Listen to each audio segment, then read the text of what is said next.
last time, which was the 2nd of August, uh,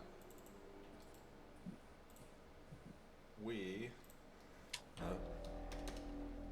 no, never mind. That's not right. Is that right? I think it was 2 weeks ago. Yeah. That's right. It was the 16th of August. Devon. All right.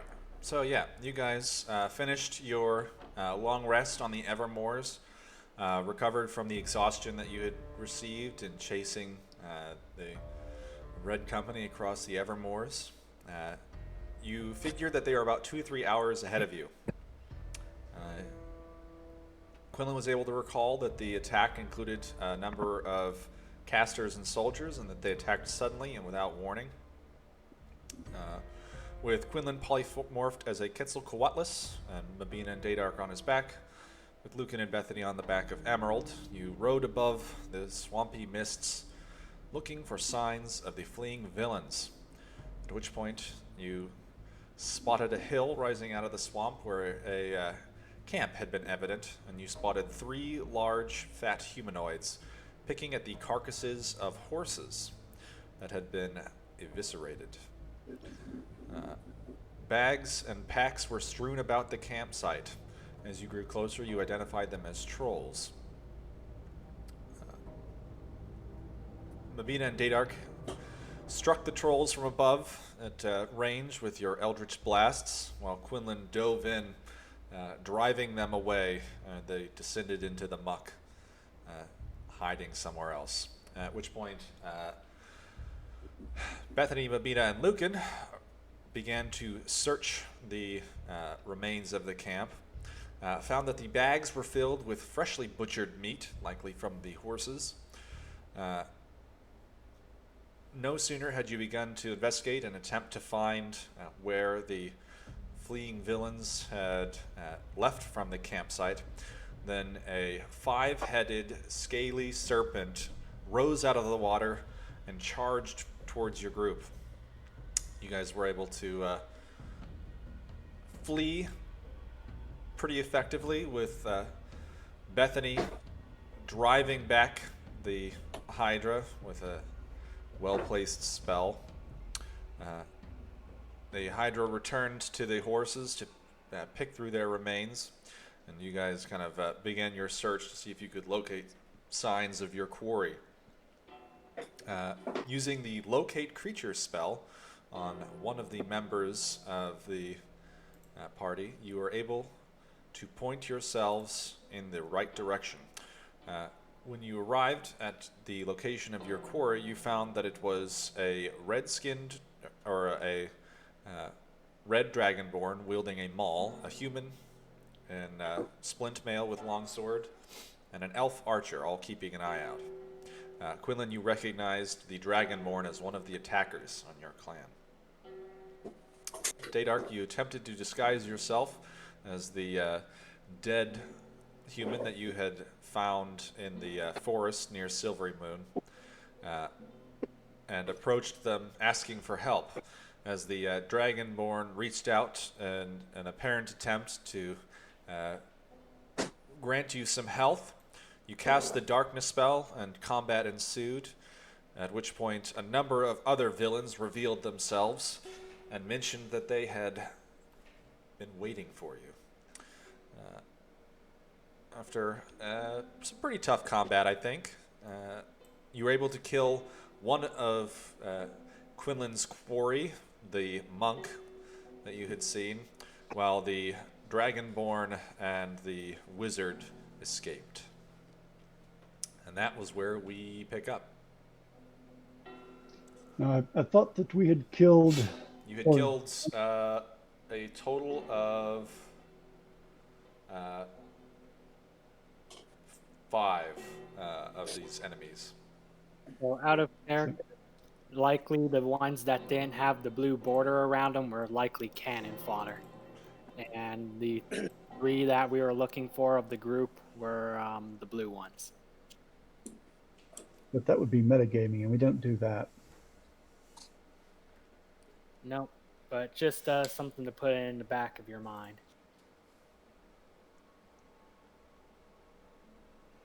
So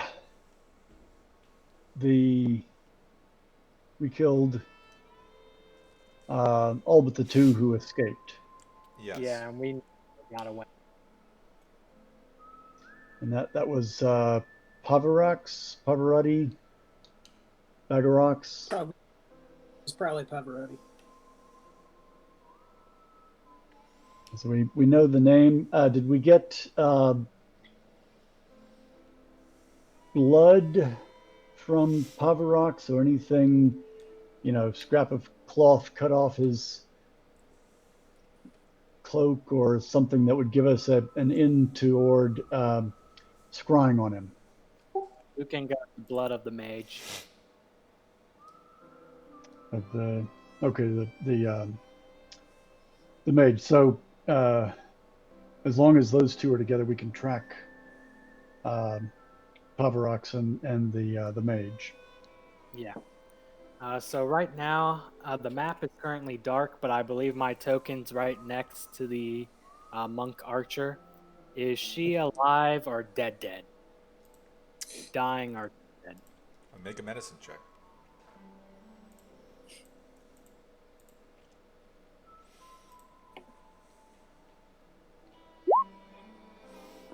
As far as you can tell, she is pretty dead. You hit her pretty hard. Well, let's start looking at the bodies and seeing what they've got on them. Anything that is either valuable or leads us to an idea of where they came from, where they might be going, where they're based out of, that sort of thing. Unfortunately, we didn't leave any survivors, so questions that we have are unanswered. Well, unless they've got hotel receipts from the inn back at I don't know, Luskin or someplace, uh, If I uh, hear credit card receipts, anything that helps us identify where they've been, where they might be going. if I have any say here, we should probably scoot because Names and like okay. whereabouts of next of kin. Maybe they've got a in case of emergency. To say, tell my folks back in Watery Moon or something. What was that, Mabina? It's fine. If we should probably scoot. This place seems to be filled with terrible giant baddies, and they seem to be attracted to blood, and we just made a lot of blood. All right, but first I want to inspect the bodies. Go for it. I'm gonna start walking. Should we try and locate, if we're not going to rest here, should we try and locate the mage and the dragonborn? Because maybe they teleported, but they might have just teleported close by. So maybe they haven't had time to do a real teleport yet. I know we're a little banged up, but I guess that's a question. Do we want to chase them or not? Yes, absolutely we do, and that's a terrific idea. Let's see if if they're out of range. Quinlan, is that something you could do? Yeah, I can track him down. All right. Well, so for those of you who are investigating the bodies, go ahead and give me investigation checks. And Quinlan, if you want to go ahead and cast your spell. Ooh.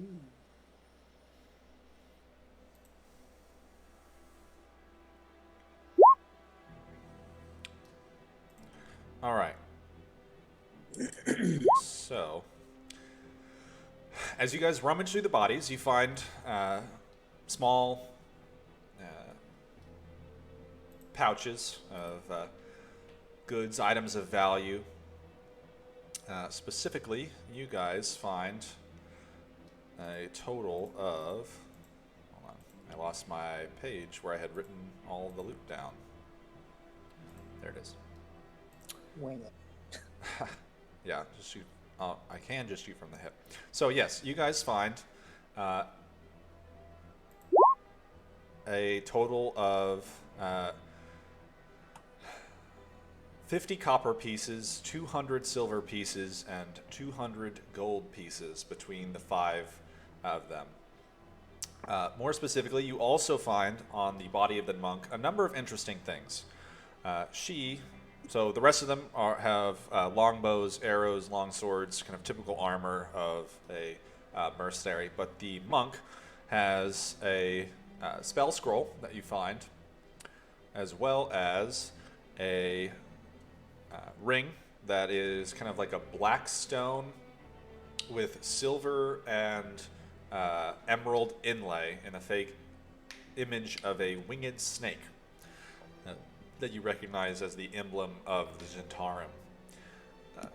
You also find on her pockets a small silver figurine in the image of a raven, along with a longbow and a glaive.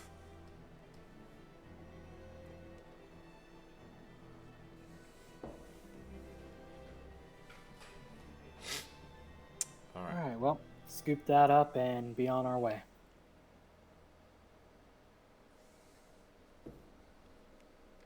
Do we recognize? I mean, we recognize the ring as the emblem of the Zentarum, but the figurine of the raven, does that look familiar to anybody?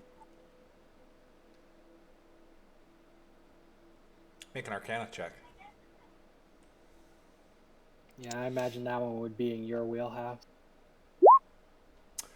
You recognize it as a uncommon but kind of standard magical item that is used to summon an animal companion.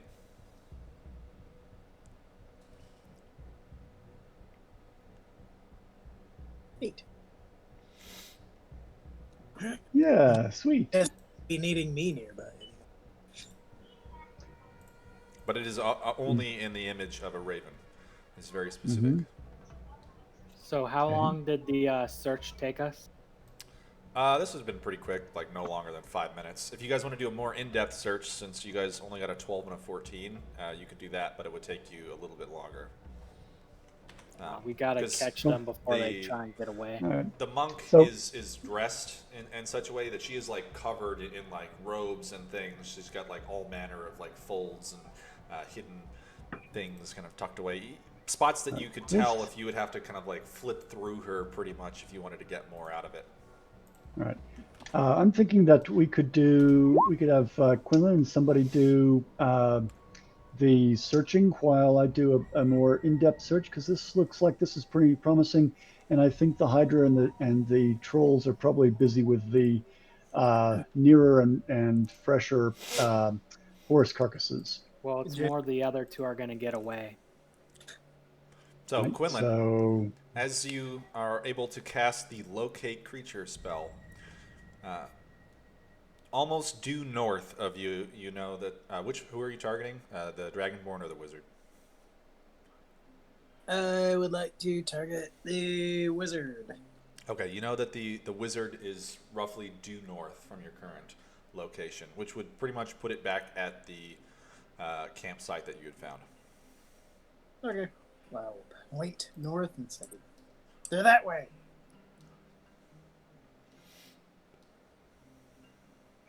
I'd like to ask Zilvire if she detects anything of interest to her in the vicinity.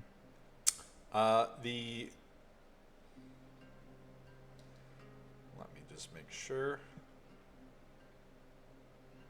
Hey, maybe how far are you at this point from us? Okay. Uh, I'm sending you a bushy with you. the longbow is of interest to Zilvire. Right. I'd like to take the figurine and the longbow and do a more in-depth search of the monk's robes. All right, let me Okay, go ahead and make another investigation check.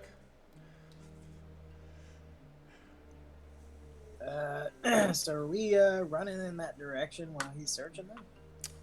What are the rest of you guys doing? Let's start running in that direction north. Is that Medina's already headed up that way? I'll follow Quinlan. And I'll as we're running off, I'll shout to Daydark, "You should probably go invisible or something."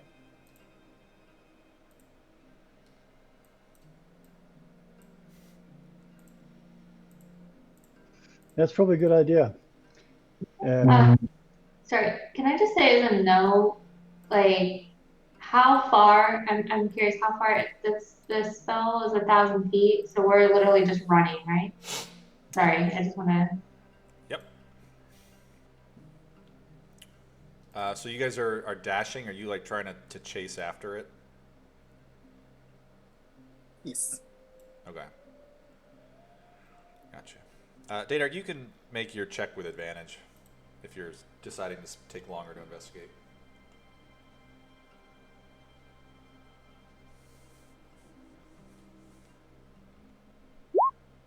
Okay. So, as the rest of the party runs off away from you, Daydark, you spend some time turning over her pockets. And you find a couple of things tucked away in a hidden pouch, kind of very deeply nestled within her robes. You find 3 small glass vials in an interesting craftsmanship that you probably don't recognize, and each one of them is labeled in an elvish script that you also don't recognize.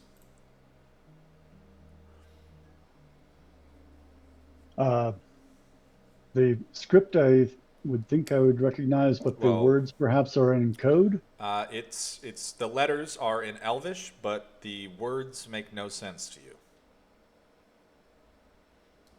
Okie doke. Yeah, this is a pretty cool cloak. Might come in handy sometime. Actually, I could be wrong. Let me make sure. Oh, never mind. You can read it. It's undercommon. I was incorrect. You can read it. The vials are labeled as poison, basically. They are a sort of... it's written in undercommon using a couple of words, possibly nouns that you don't recognize, but you do know that it is undercommon and that it is a type of poison. So I might be using words I don't recognize. Correct. Perhaps the apothecary's name for something.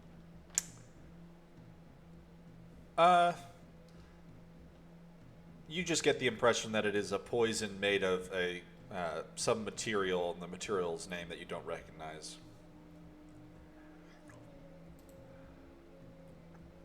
It has not been a thing that you learned in your studies of Undercommon.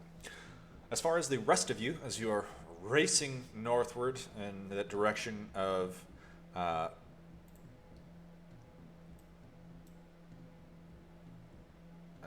Quinlan's locate person. The wizard. Yep, in the direction of the wizard. So,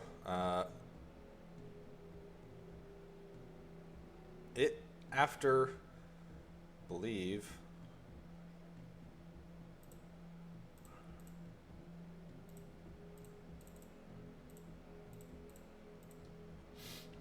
"16 minutes after you had been chasing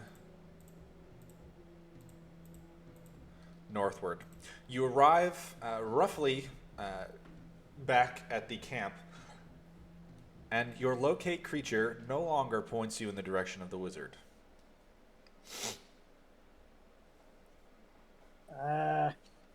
Well, I don't know where they are from here. I suspect some sort of warding. Warding, or they teleported. Is there a teleportation circle or like some type of chalk drawing anywhere on the ground?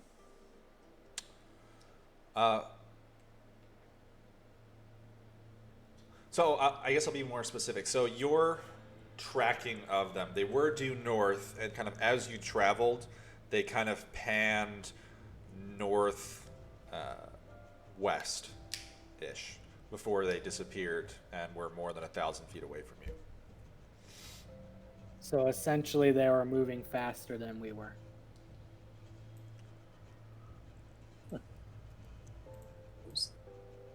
I mean, we can try to move faster, I guess, and that we can get Emerald and No, we're moving as fast as we can.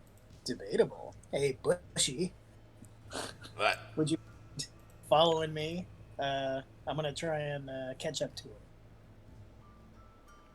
all right. Sweet. Oh man, I'm out of wild shapes, but I can. Yep. Yeah, I'll polymorph. All right, I will polymorph into a falcon. Okay. The fastest of the raptors. All right. So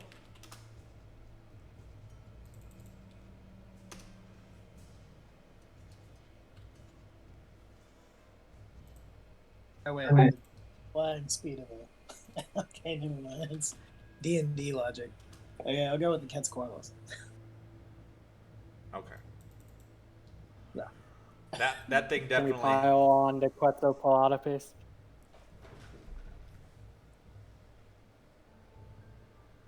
Can What? you guys pile on? Yeah. You have ditched Daydark. Um, he's hundreds of feet behind you guys at this point. Daydark's pretty fast. He can go faster than the party at an all-out sprint. That is true. But you also don't know which way we went. I can hear the splashing. You guys are making an awful racket.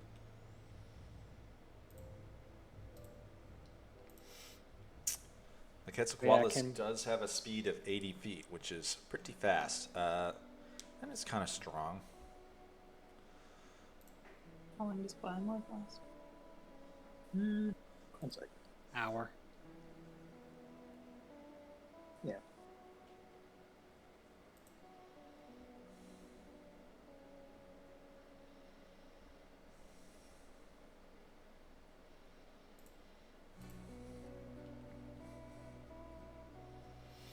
All right.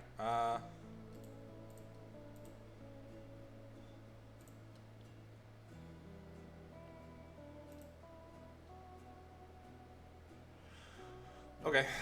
Yeah, so you were able to turn into the Quetzalcoatlus, obviously, and I think you would probably be overloaded with 3 people on your back. well, Bethany could cast polymorph if needed. So if he would be overloaded, Bethany could cast polymorph and become another Quetzalcoatlus or whatever that thing is. So what's our plan here? Fly over and have someone cast like hold person or something? I don't think we can really enter into another intense battle.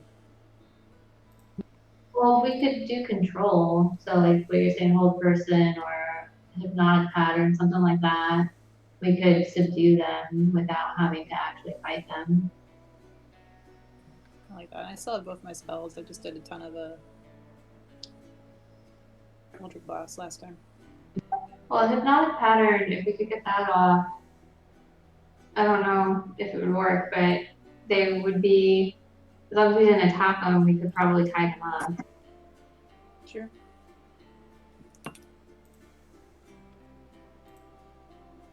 Be sure when you touch that when it's over though. They're tired too, so it's not like it will be a completely one-sided fight. So I'm gonna stay on his back and ready hypnotic pattern. Wait until we see him. You won't be able to hold it for very long. Okay. And then I'll ride on Bethany. Okay. Bethany, what are you transforming into? Polymorphing? Anything is Finland. What is that called? A Quetzalcoatlus or whatever? Uh, Quetzalcoatlus, but yes. All right. Uh,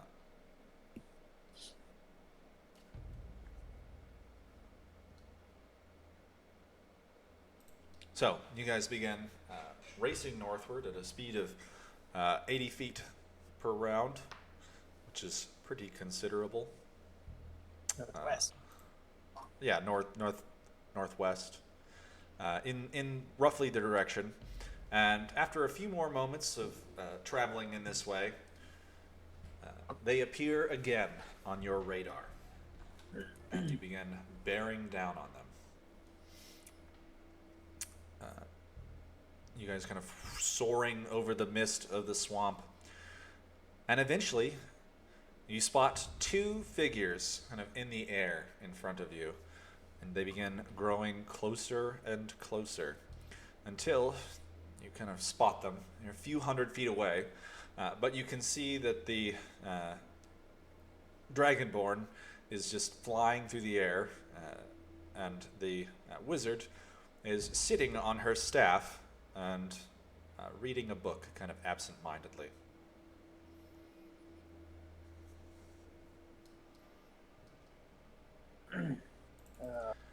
What?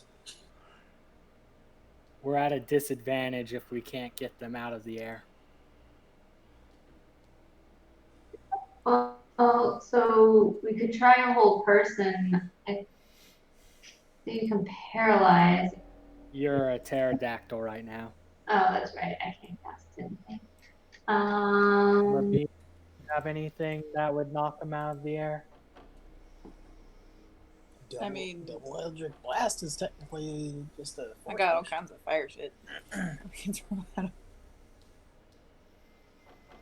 Focus on the mage. If we get close enough, I'll lay into her with my longbow, and you can lay into her with everything you got. Don't hold back.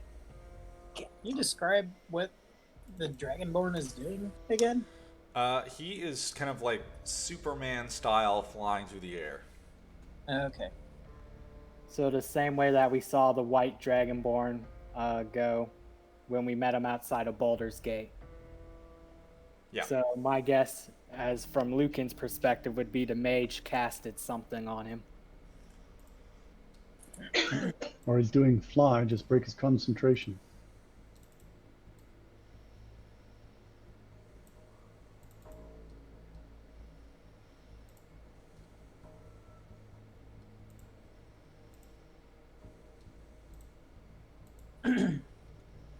Nabina's looking through her spells.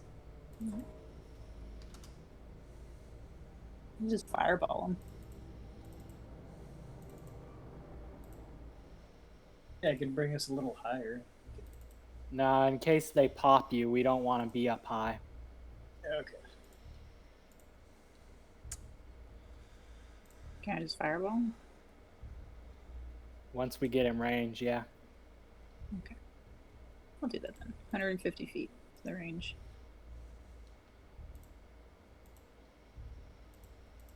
You can give me a little like a hit with their heels and like get them. Sure. What is that? A buck? What would you call that? Kick. Spur. There you go. You're gonna spur. All right. So, as you guys begin drawing closer, you watch as they both kind of like move a little closer and then a little bit further away. And the kind of watch as the mage puts away her book and begins doing something. Uh-oh.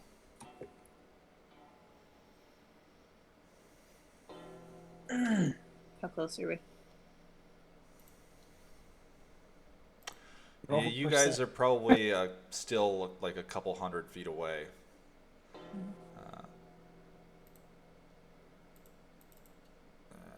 Let's. This is kind of a chase.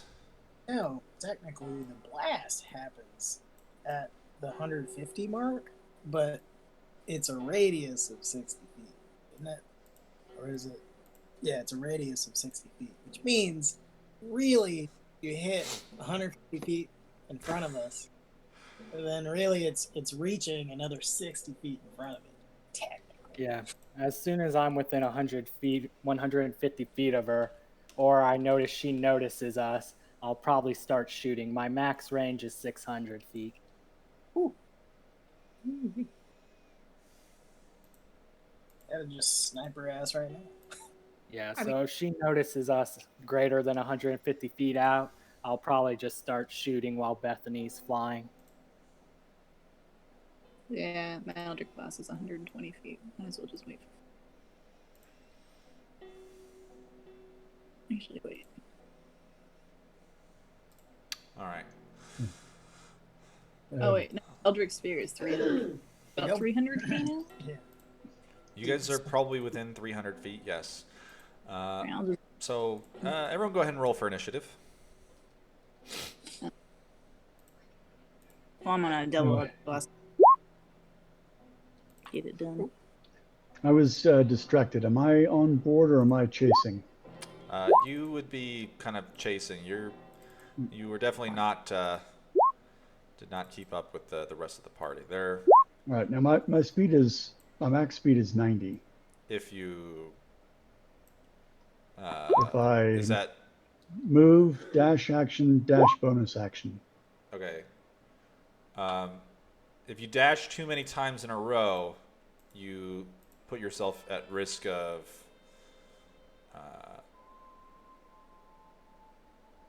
Exhaustion. yeah. Exhaustion. Yeah. So you can dash a total number of times equal to 3 plus your Constitution modifier. So you would only be able to dash for like a couple of minutes, realistically. Your con mod is 2, so you could dash 5 times. I think it's yeah.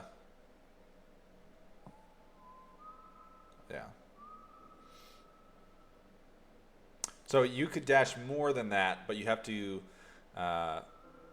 keep making con checks in order to not gain exhaustion. So you could try to do that and like get closer, but you're at this point probably 1,000 feet behind at least, maybe more. But we could do some con checks to see if you keep up. All right.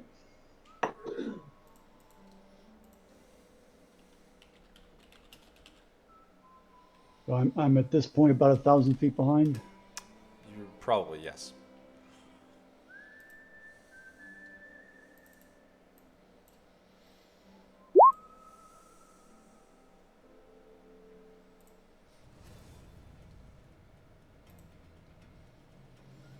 All right.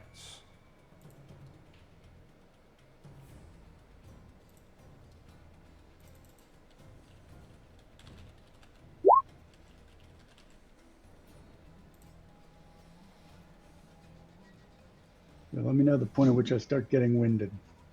Okay. We'll look at it in a second.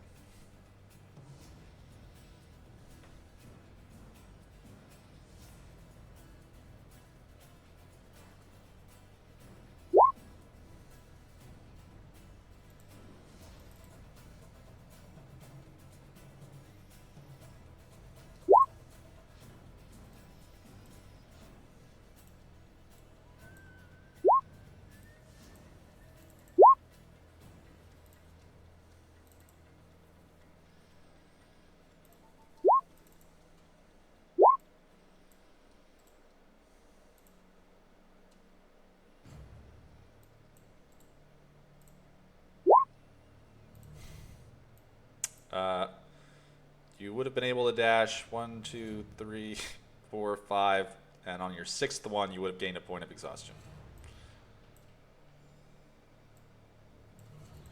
All right, so I believe everyone.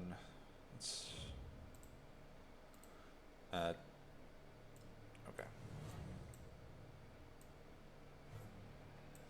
Is your movement 30 feet, Daydark? Yes. Okay. All Is right. it- So, as you guys are a little over 200 feet away, you watch as a bit of like mist and cloud coalesces near the wizard as she is riding upon her staff, forming roughly kind of a large, angry looking tornado with arms. And at that point, it begins flying towards you guys. So Quinlan, go ahead. It is your turn first, I believe. So we'll just say that you're moving forward. Yeah. I'm going as quick as I can without dashing. Okay. So you're moving and dashing? Without dashing. Like I'm keeping my eye out for any reason to need to dodge. That's what I'm doing. Okay. But yeah. So I'm just moving forward. Gotcha. You guys all went first. Okay. So you were about 200 feet away. You guys are now about 120 feet away. Mabina, it is your turn. Okay. I'm gonna fireball them.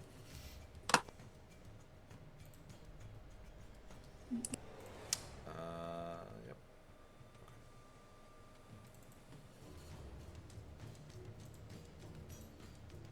Guess all those cones.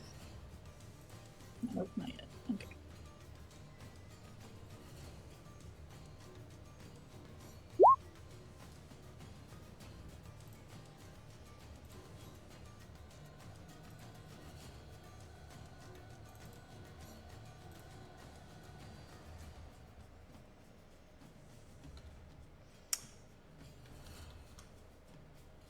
And she's got to make a con save. She saves. All right.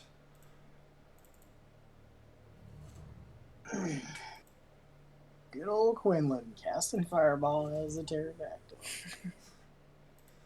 Yeah, gotta change it. Whoops. All right. I like And almost forgot about my air elemental. And he's got to make a dex save too.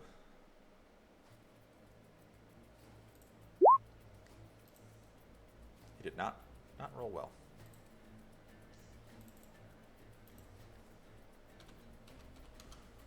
Okay. All right. The explosion in the air, this like fire burst. Daydark in the distance, you see this like little flash of orange in the sky, and both of them kind of peel off away from it as it like singes them and burns off a little bit of the elemental, and it kind of like the wind whipping begins sailing towards you. So, Lucan, it's your turn. All right, 2 shots at the mage with my longbow, All right. and I'm within 150 feet. Are you riding on Quinlan or are you riding on Bethany? Bethany. So you're about 200 feet away still.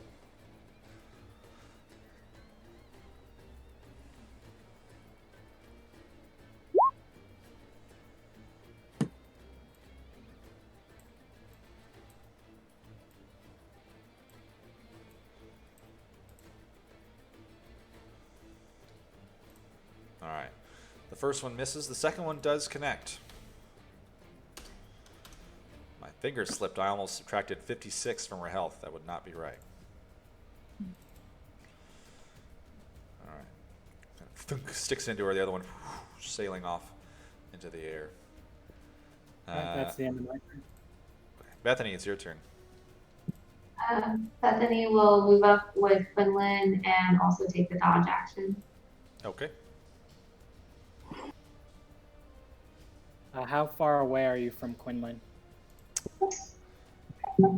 As in like I'd probably be flying. You don't want to fly right next to him. It's the same. I was trying to say it's within 120 feet of her, but I'm probably not next to Quinlan, as in like next to Quinlan. It's probably like off, probably around 60 feet or so.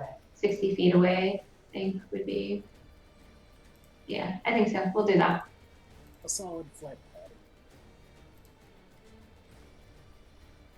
All right.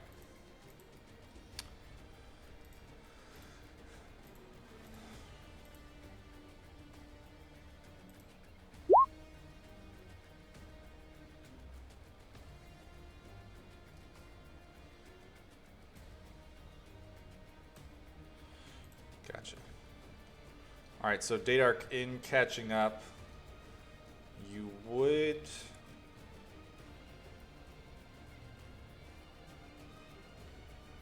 Yeah, you need to roll at least a couple more times, but you would have 2 points of exhaustion at this point already if you keep running like that.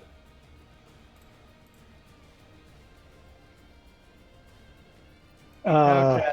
Some level of exhaustion reduces speed. Right. Yeah. Second level, 2 levels of exhaustion have speed. So actually, yeah, your speed would be halved at this point if you've done it. You've moved around 300 feet already in running full tilt towards them. So you've traveled a little less than half the total distance to reach up to the rest of them. All right. Well, I guess I'm winded now, so I'll just slog forward, try to catch up. Okay. All right.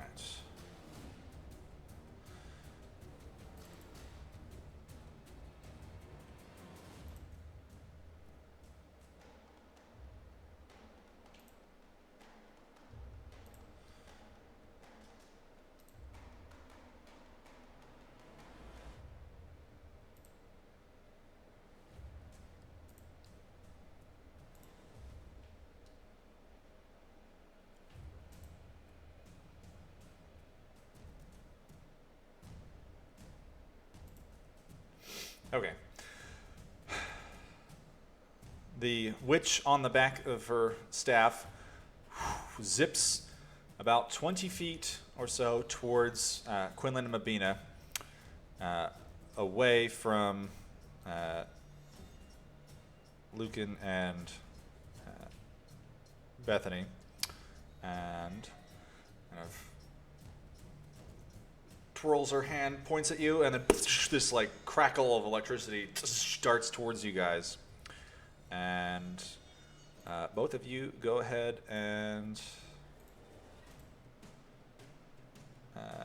make dex saves.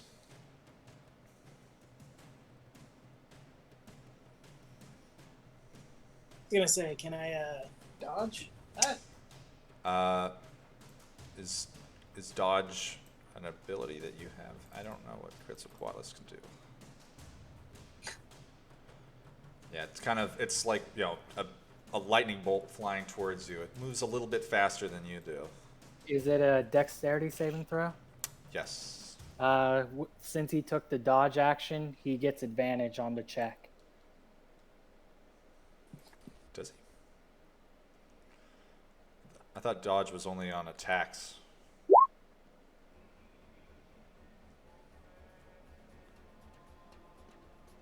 Oh, okay. All right, yeah, so you have advantage on the save, Quinlan. Dex. All right, so you only take 15 lightning damage. Jesus. You'll still need to make a concentration check for your spell, though, for Yeah. polymorph.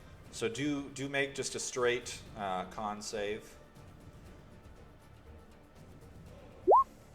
All right, so you maintain your spell. Right. And then a dex save for Mabina.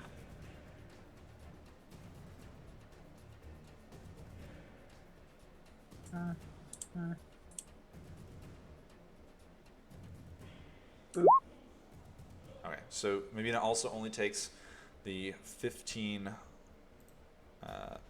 lightning damage.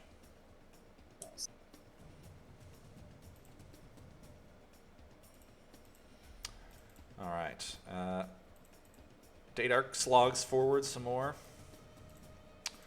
The Dragonborn flies towards you guys 60 feet and begins kind of like twirling in the air so as to be harder to strike. The air elemental is going to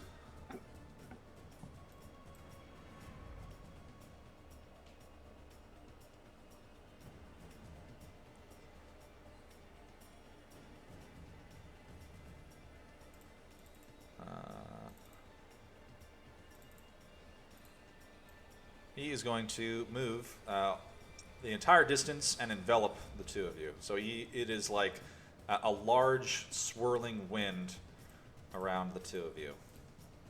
Who's the two of you? Is that Mabina Quinlan? Yeah, Mabina Quinlan. But he did have to dash, so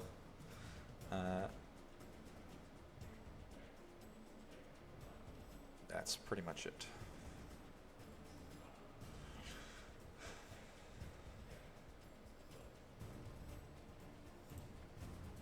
All right, and with that, it is Quinlan, your turn.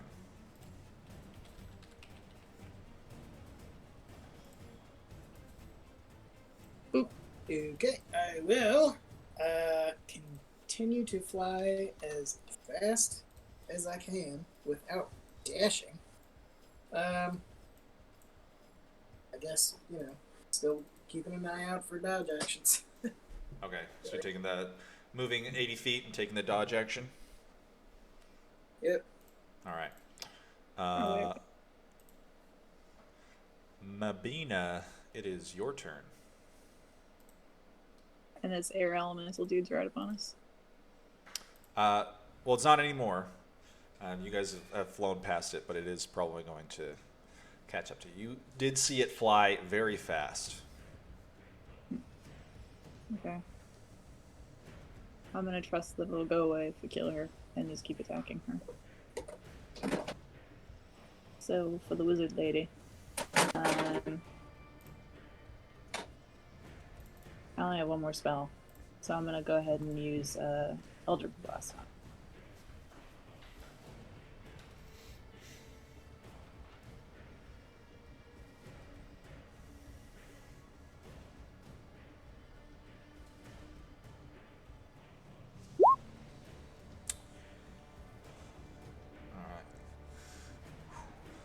The first beam sails past her as she kind of ducks underneath the staff and swings back on to sit on top of it.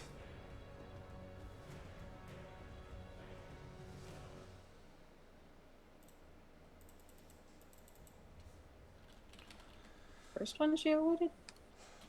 Oh, no, sorry. The first one did hit. The second one did not hit. Okay. Sorry. And she does maintain concentration. Cool.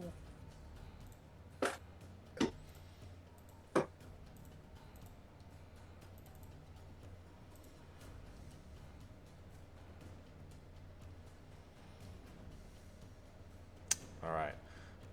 Lucan, it's your turn. Okay, so our map went black, so I'm not able to see. But did the Dragonborn approach us or Quinlan and Mabina?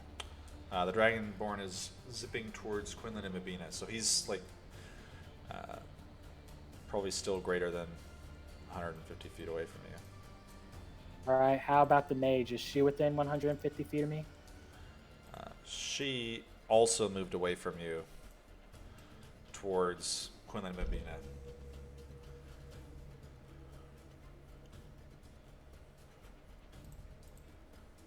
All right, I'll delay my turn until after Bethany can move. Okay. And then I'll take 2 shots at the mage. Got it.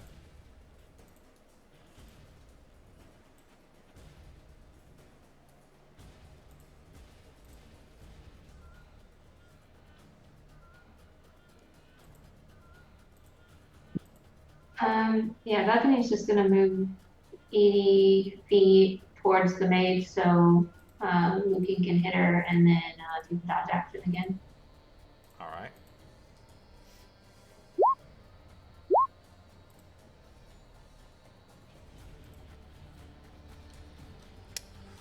All right, both of them strike the maid's, sinking into her. She does not look healthy at this point.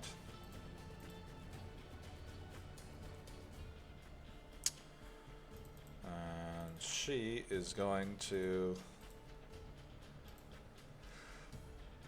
fly away from all of you at her maximum speed and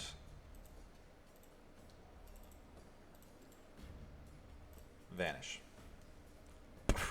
Similar to how she did before.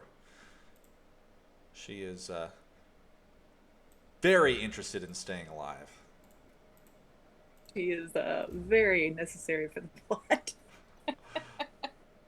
No, just playing her like if I was that character, I would, and I had an extra spell slot, I would poof my way out of here.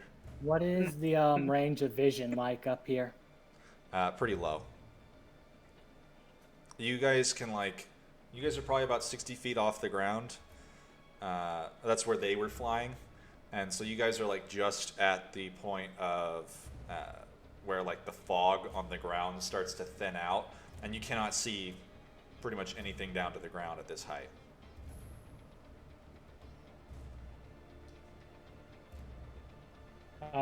Quinlan's tracking should still be active, right? Well, I'm pretty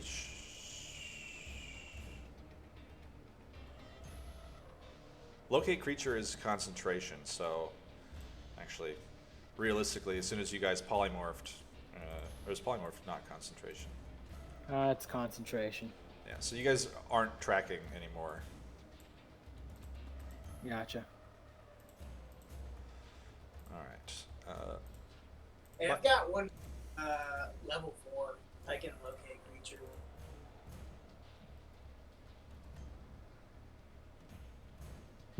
Have to drop the polymorph to do so.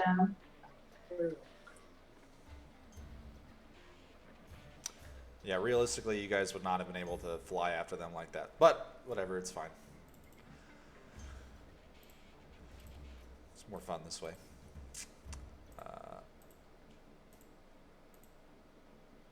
He is going to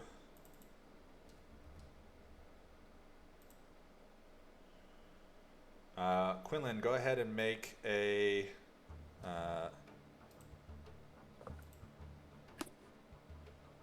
wisdom saving throw.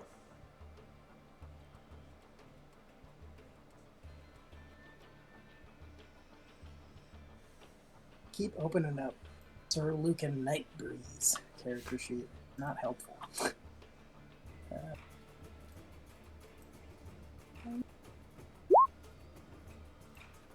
All right. You hear a ringing in your head, but you kind of shrug it off and continue flying. But the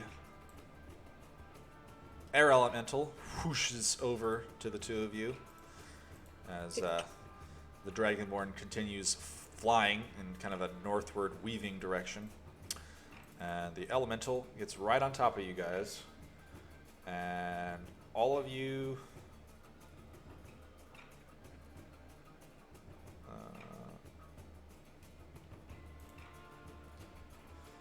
So both of you, Quinlan and Mabina, go ahead and make strength saving throws.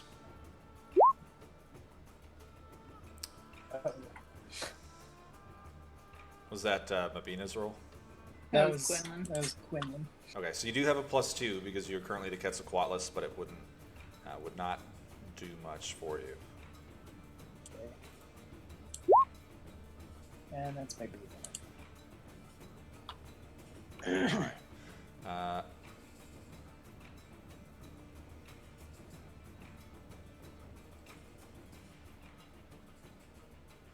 So Mabina, you only take it is 7 bludgeoning damage, but Quinlan, unfortunately, you take 15 bludgeoning damage, which does knock you out of your Quetzalcoatlus. Oh, fun. So Into the water we go. the two of you do go plummeting towards the earth. And would take a total of 22 bludgeoning damage each. Shit.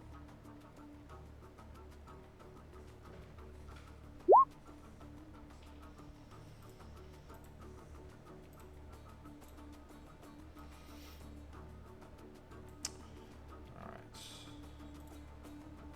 Don't know what that puts you guys at. But, Quinlan, you are butt first in some murky water, looking up at the sky. It is your turn.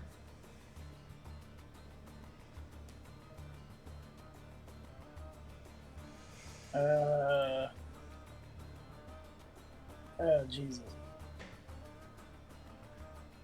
Oh, I'm still adjusting. Life. Yeah, life on the ground.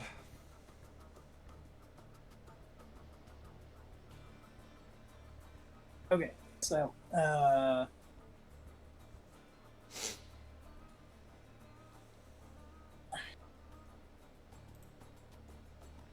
guess I'll, as I hit the ground, and just, alright, okay.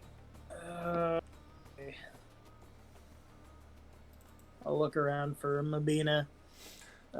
She's lying next to you just a few feet away, kind of in the mud as well, where both of you just slammed into the ground.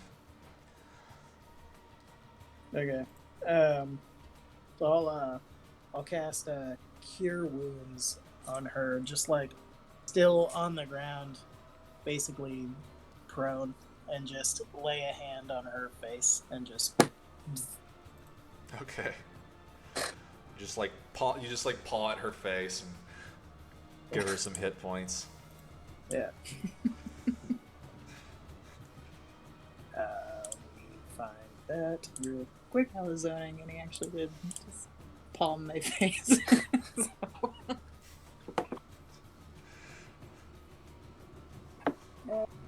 Yeah. I wish these were alphabetical. Boop.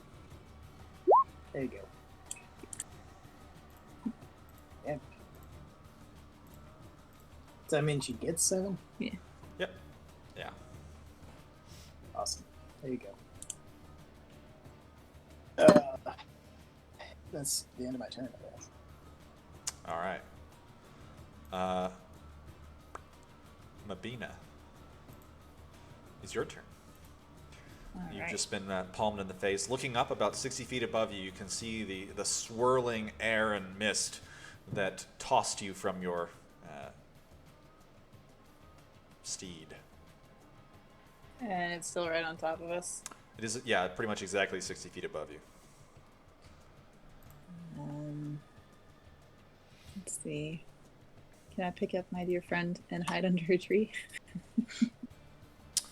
You can try to make a stealth check. There, it's kind of like, you know, a swampy marsh area. It's kind of hard to find that kind of cover reliably, but you can certainly attempt to.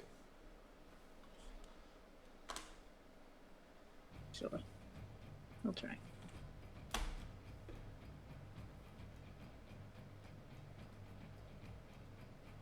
Didn't touch me. Okay.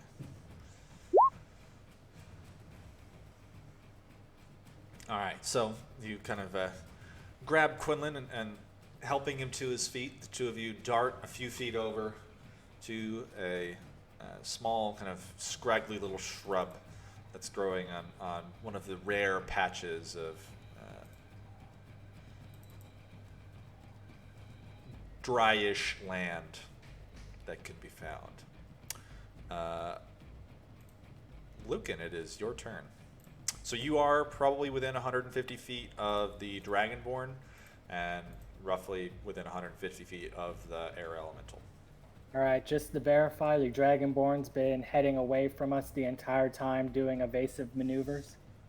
He's not doing evasive maneuvers now. He used an action last turn. Okay, but He tried to cast a spell. prior to that, he was heading away, and yeah. Yes. All right, I'll hold my turn until after Bethany. Okay. I mean, you were within range of him, within 150 feet. We're kind of breaking off. Okay. So I'm just gonna let Bethany move, and then I'll wait to see how the battlefield changes, and then Got it. act. All right. Well, Bethany, it is your turn then. So, how far are Quinlan and Mabine from Bethany? Uh, they were maybe 90 feet away from you, and now they're whatever, 90, 60, right triangle. Can't do quick math. Okay, I think that's enough for her to move and then dash, so she's like right next to them. Okay. All right. Yeah. So it probably appears from the enemy's perspective that we're giving up the chase. Okay. Gotcha. All right. Well, the Dragonborn, seeing that you have attempted to give up, he whooshes north again, moving 120 feet away from you guys. So he's moving pretty quick now. He's kind of dashing as much as you can dash when flying. The air elemental is going to drop down towards the two of you. It doesn't know where Quinlan and Mabina are, but it knows where the other two are, and it is going to land right on top of you two. And roll a d6. Recharged. So, Bethany, as Quetzalcoatlus and Lucan, go ahead and make strength saving throws as this like swirling whirlwind descends on the two of you. All right, Bethany gets a +5 to that. Okay. Is yours not a +5? Because I see that your mod literally was just +5. Yeah, that mine's already baked in. Okay. Gotcha. Maybe 16. Yours is 16? Okay. It's the 11. Oh wait, no, that has a +2 on it. So her check would be 16. Okay. Whoa. When it, yeah, it's 16. Okay. Got it. Did not 3d8 apparently did not do a lot of damage to you guys. So you guys take Lucan, you take 8 damage, and that's it. And Bethany, you take 4, and that's it.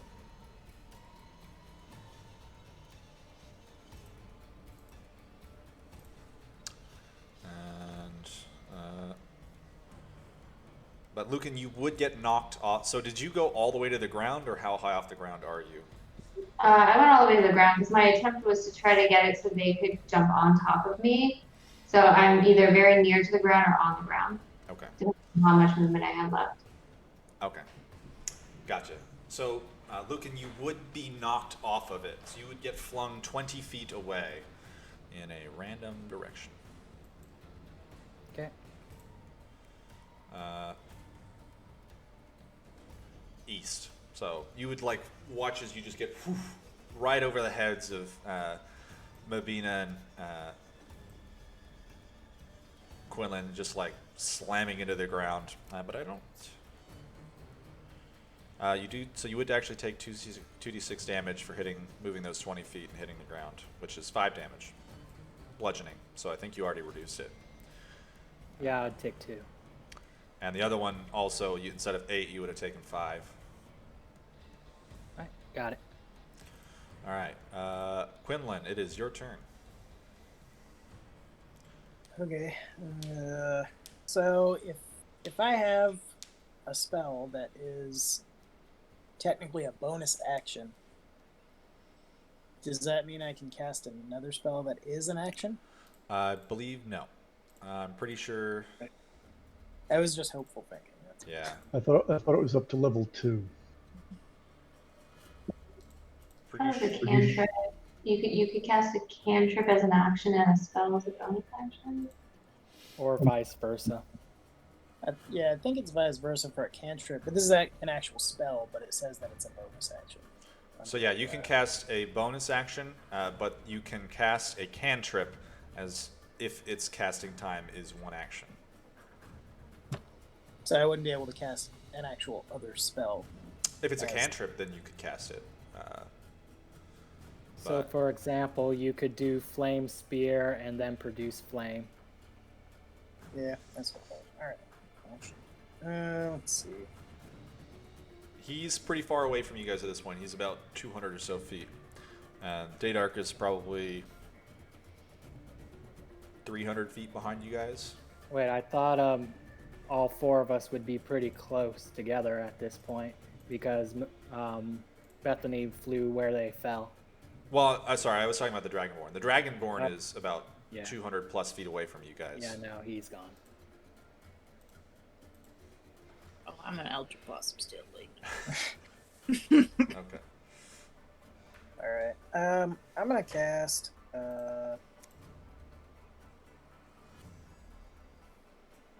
I will cast Cure Wounds on myself at 5th level.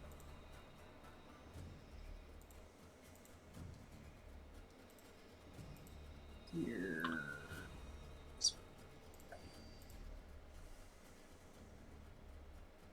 5th. Get up there. Heal me. 32 hit points. Holy crap. That's a lot. That's what I'm talking about.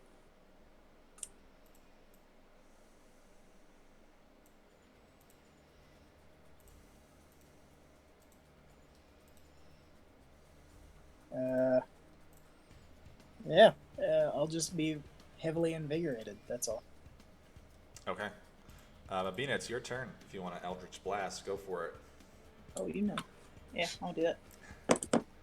And your range is 300, right? So it's like not even with disadvantage at this range? Yep. Just gonna snipe him from I thought under a your bush. range was 150 for that and 300 for the spear. No, Eldritch Spear's added onto it all the time. I just had to remember how far it was. Okay. Yeah, she just really launches those things. This one? Twice. Oof. All right. Yeah, felt good. Both of them do hit as he continues soaring away from you. Oh, damn. Alright. But they did strike him pretty hard. I was trying to ground him, though. Alright. Lucan, so it is your turn. You are prone in the mud. I'll get up and approach the elemental.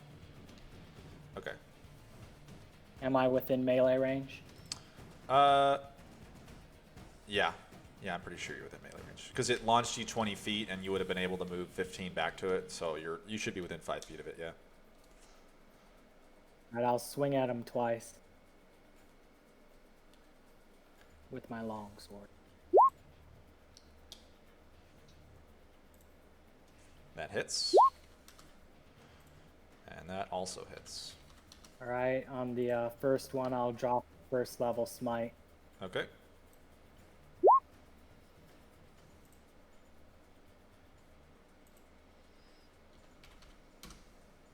Got it. That's all I got.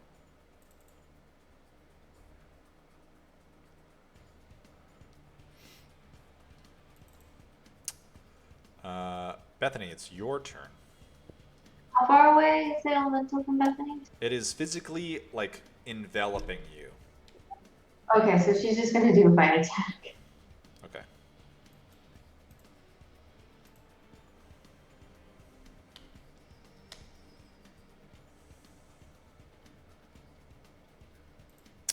Well, that does hit, and it does a lot of damage. It's pretty good. The elemental is like, you can see like gaps starting to open up into it as it's beginning to disperse. Yeah, I don't think she can move without an opportunity attack because she's not flying, so she'll just stay there and hope that other people kill it. Okay. The Dragonborn continues flying away from you guys and kind of disappears from your view in the fog. The air elemental is going to slam at Lucan. Your AC is 22 right now, right? I need to make a couple of concentration checks, but yeah. If it's been 10 minutes since we've left the original fight. Yeah, it's probably been... Greater? Yeah, probably been more than 10 minutes. Or 20 AC then. Okay. Either way, I was just curious. The first attack did roll a 27. The second one was a 16, so it wouldn't have hit either way. But the first one, you take 13 bludgeoning damage, so 10 for you.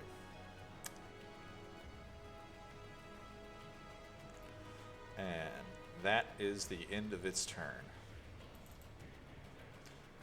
Quinlan, it's your turn.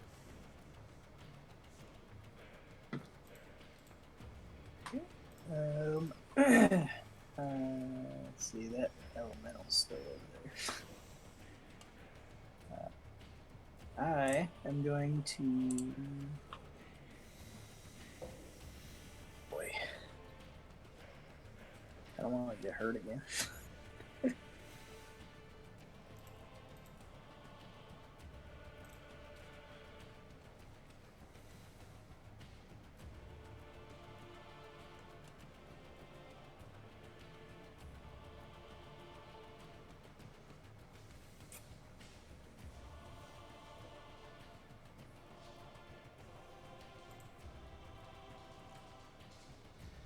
Just continue with the healing magic. Okay. I'm gonna cast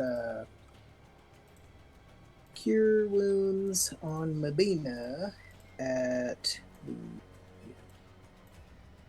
3rd level.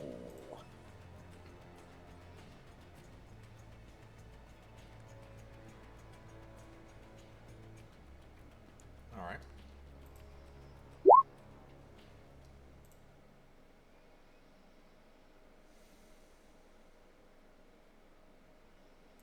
So, All right. Getting back 9 hit points.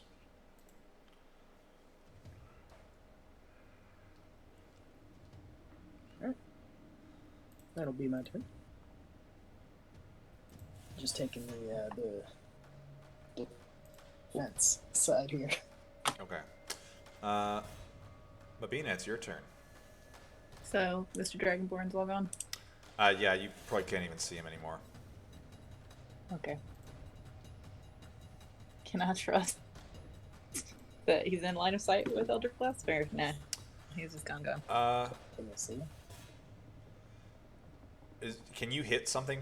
Do you have disadvantage on attacks further than 300 feet, or can you not even hit anything? Let's go see. Eldritch Spear is the max range of it. Yeah, he's out of your range. Okay. That's fine. Okay. Well then I will hit this elemental bro. Some cover. What? I don't know, Eldritch Blast, I guess. I could fireball him, but our friends are right there, so probably don't. You could strategically fireball. Like place it just where it would hit it. So he is physically like inside of Bethany's square, pretty much, and she is larger than he is, so that I don't think it would be possible to hit him and not hit her. Okay, so we're just gonna Eldritch Blast him. And then pop back in our cover. All right, the first Eldritch Blast burns its way through some of the air elemental, and you all watch as it disperses, and the air kind of calms.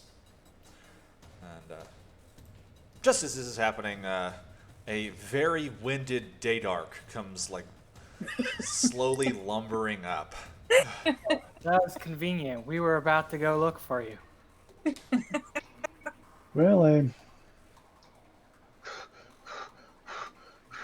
tried to get your attention, but you guys took off. Good of you to join us. So what happened? How they got away. Did you find anything more? I did. Found some cool stuff. I'll have to spend some time looking at it later. When you say they took off, did you see them take off, or is that just gone? Mage did that disappeary thing, and we almost took her down, but she got away. Do we think she poofed off teleport style, or just turned invisible and is hiding in the bushes somewhere, trying not to get caught? Short range teleport.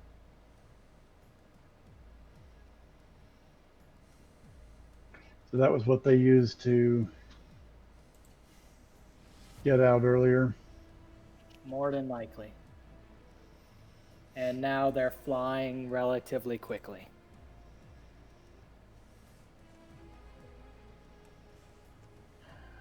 Bethany, why don't you put up the hut and let's call it a day? You want to sleep here? Uh, Actually, she's in Coralag's form, so she's just like. Yeah. Way. I mean, we can't speed out. We're going to have to slog, but which direction are we going to head? Where do we think would be the our direction from here? Back out of the moors the way we came, or a new direction? Well, we don't know where they're going, nor where they came. Well, we kind of know where they came from, but our next destination is the fort in the high forest.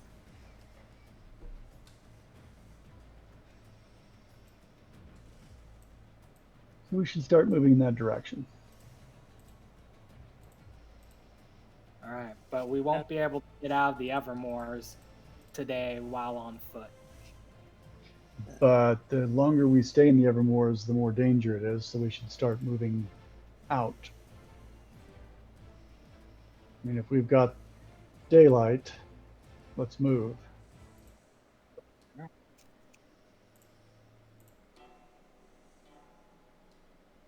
And once we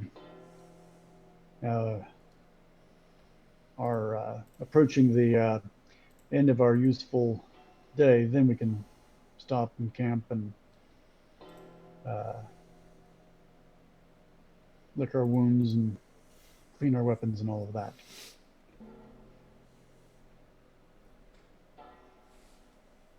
So just so you know, most of the party around you looks probably pretty beat up. Yeah, I can see that. I saw the explosions and fiery balls and all of that, so I guess there was much excitement to be had. Truly sorry I missed it. I tried my best to get here.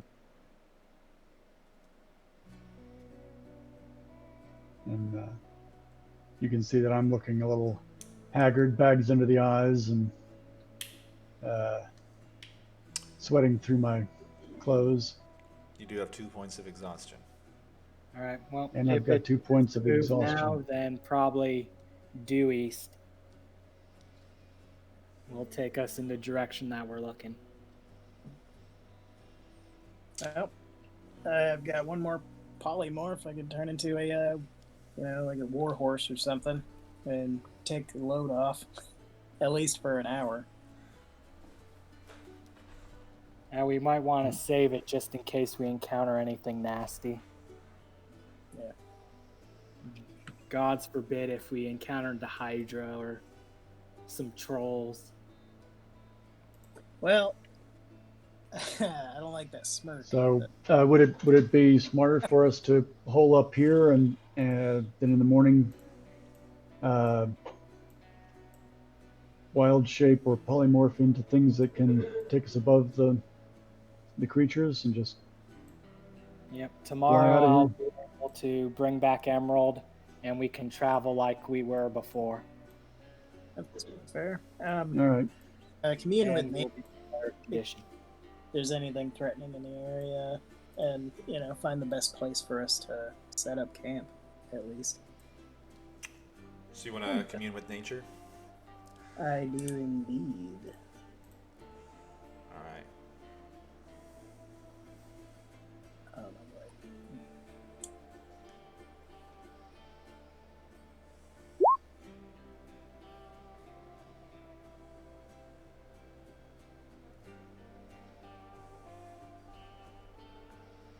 So what facts are you just want to find somewhere to hide? I guess. So the option for what was it? Got the list in there, right?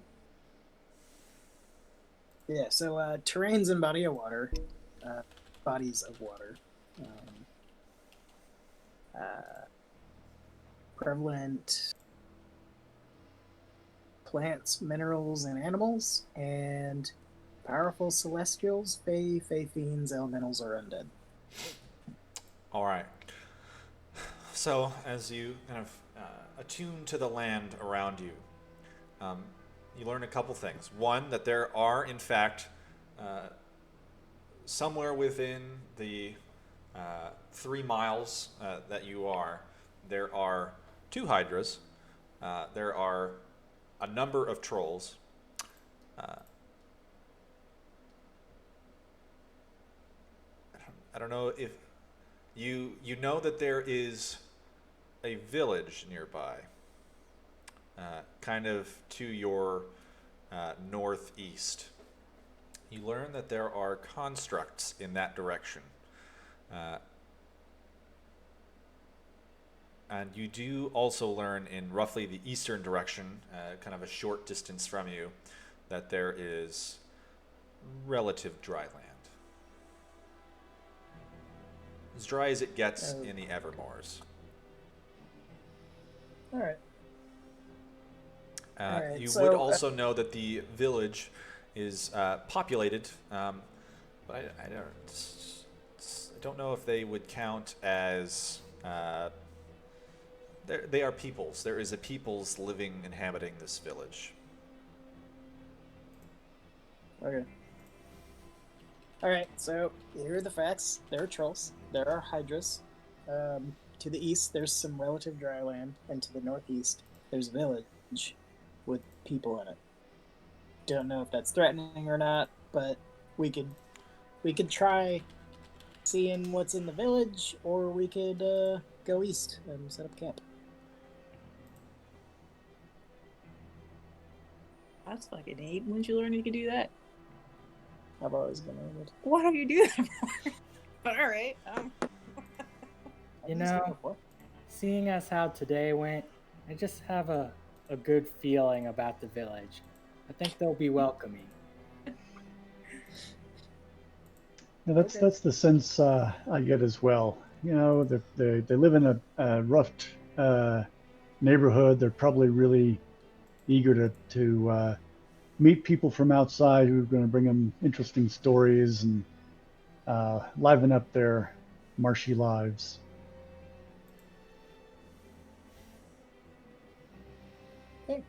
And I mean, what's the worst thing that could happen? We go to the village and find out it's just a band of cannibals? Yes.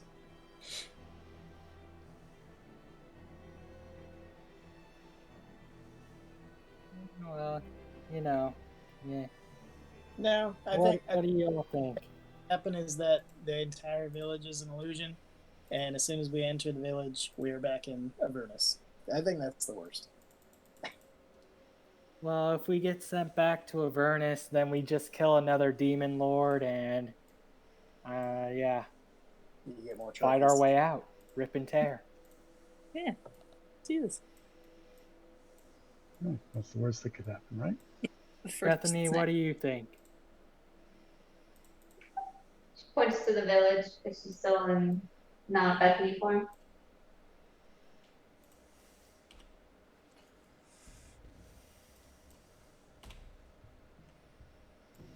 All right. You guys want to head in the direction of the village? Yep. Yep, taking a nice easy pace so that Dadar can keep up. All right.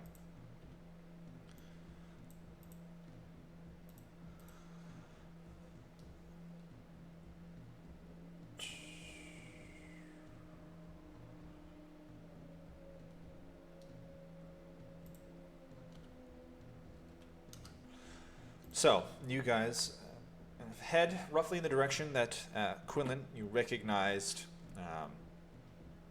or you were informed by the spirits of nature around you was in the direction of the village. And as you guys travel, the kind of sounds of insects and like wind rustling over the moors kind of grows into the midday. And after a little bit of travel, I think it would take you, because it's difficult terrain, you guys are traveling overland, it would take you probably 2 or 3 hours before eventually, suddenly, you arrive at a spot where the trees kind of thin out and the murk seems to get a little deeper. And the sound of frogs grows louder. And as you guys have wade yourselves through the muck, waist deep, Quinlan maybe a little higher, the croak of frogs grows louder. And at the edge of the fog, you guys spot what appear to be a number of small, kind of like thatched river grass and wood huts appearing out of the fog. Nestled amongst them, you can see a number of small campfires kind of rising up. Surrounding these huts as well, you can see this kind of like spots where the mud and ground has been kind of like artificially lifted to create this like natural berm surrounding them that has trees and a number of small shrubs have grown, providing it with kind of a small wall of sorts. There are a few gaps in the wall here and there that you can see into the village proper. And from what you guys can tell, it is roughly 4 or 5 smaller huts that might be about 10, 15 feet in diameter, and then one large central hut that looks to be about 30 or so feet, but it's kind of like squat and just like sitting there. Its like roof is like sinking in on itself.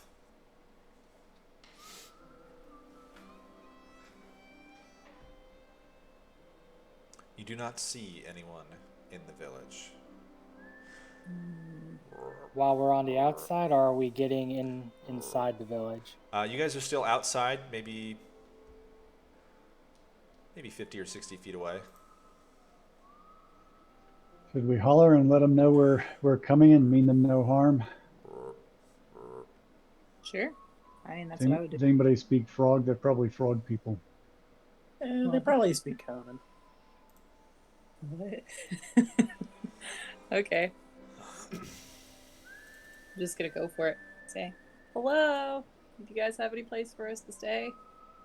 And the croaking of frogs stops, and it is silent, save for the wind. We mean no harm. We come in peace. There's no response, and the silent sound of the wind. Is there a door? Like you could knock on a door? From what you guys can see at the distance, it does not appear. They just kind of have like little short little archways to enter into the mud thatch homes. I'm just gonna walk up to one of the archways. You're gonna walk up into the village? Oh yeah, are we not in the actual village yet? Yeah. Not yet, no. Yeah. Okay, well, when we get to approach the village. Do I see any kind of like crops or like a tiny swampy farm? Make a perception check, actually.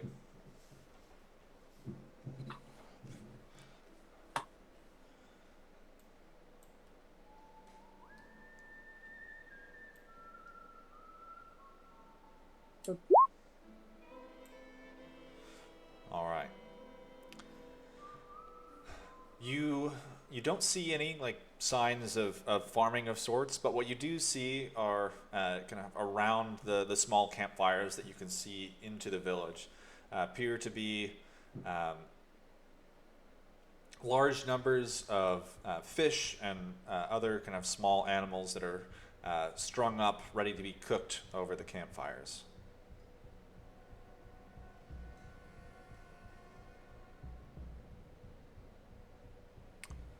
So it kind of looks like a subsistence, uh, aquaculture based uh, culture,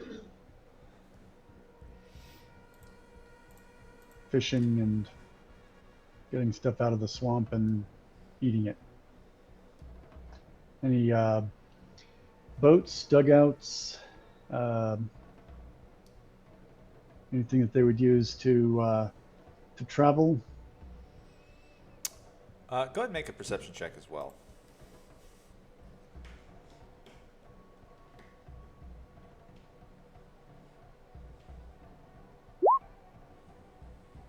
All right.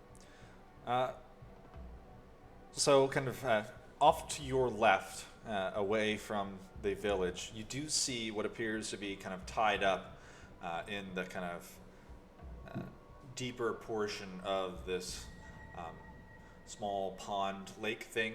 That there are a number of small wooden uh, things that might function as canoes, but they are very rudimentary and kind of poorly carved.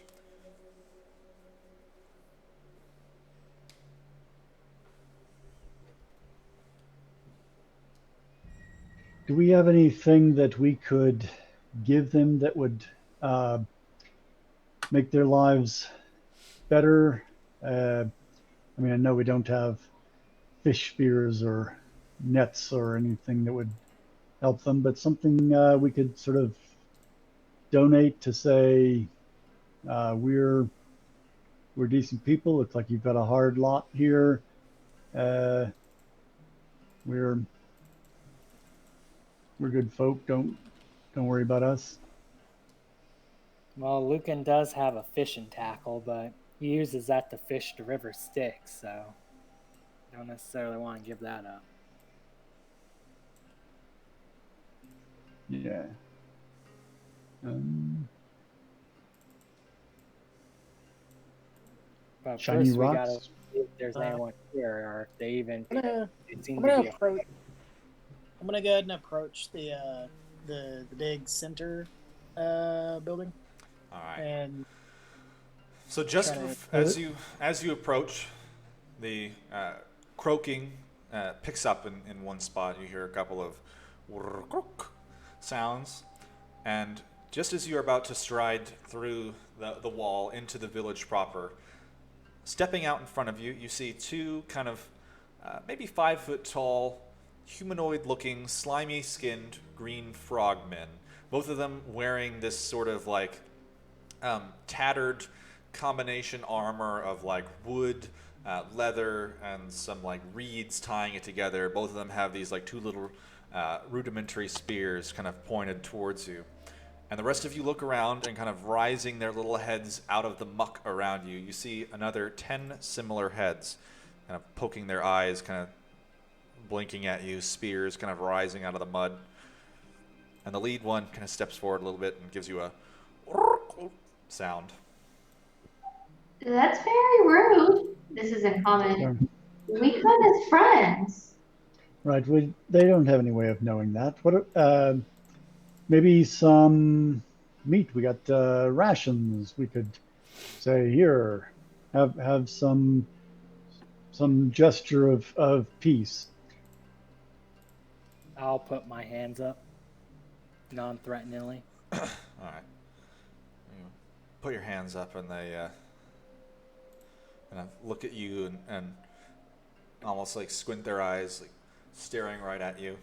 The lead one, as you say your words in common, just kind of noises at you, kind of gesturing with its spear. I don't think they can understand that. I'll take out. Haven't got enough for everybody. I'll take out 6 rations.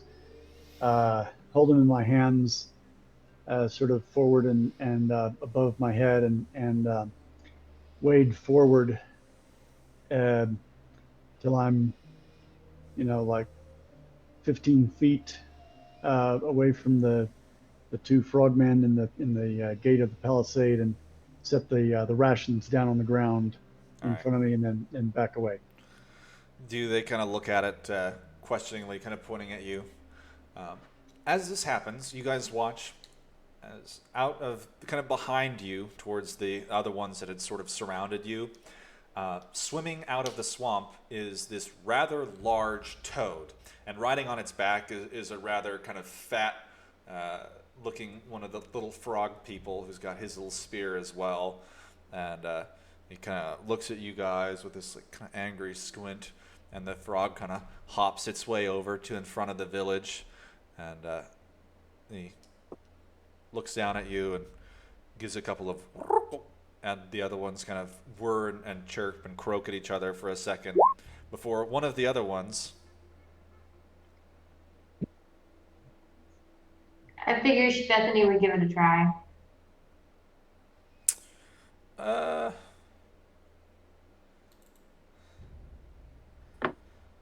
They're not really beasts. They are humanoids that just don't speak a language that you speak.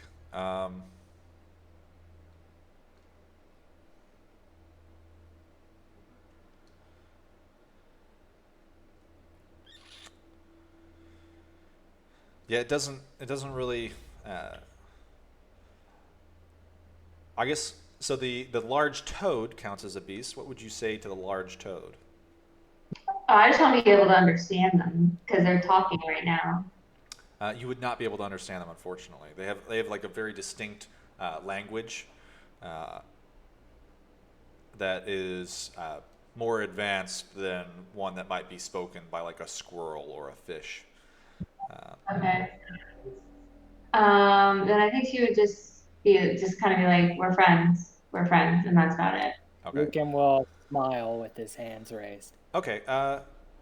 Go ahead and give me a persuasion check, and we'll say it's with advantage. All of you guys are kind of working together to calm the situation.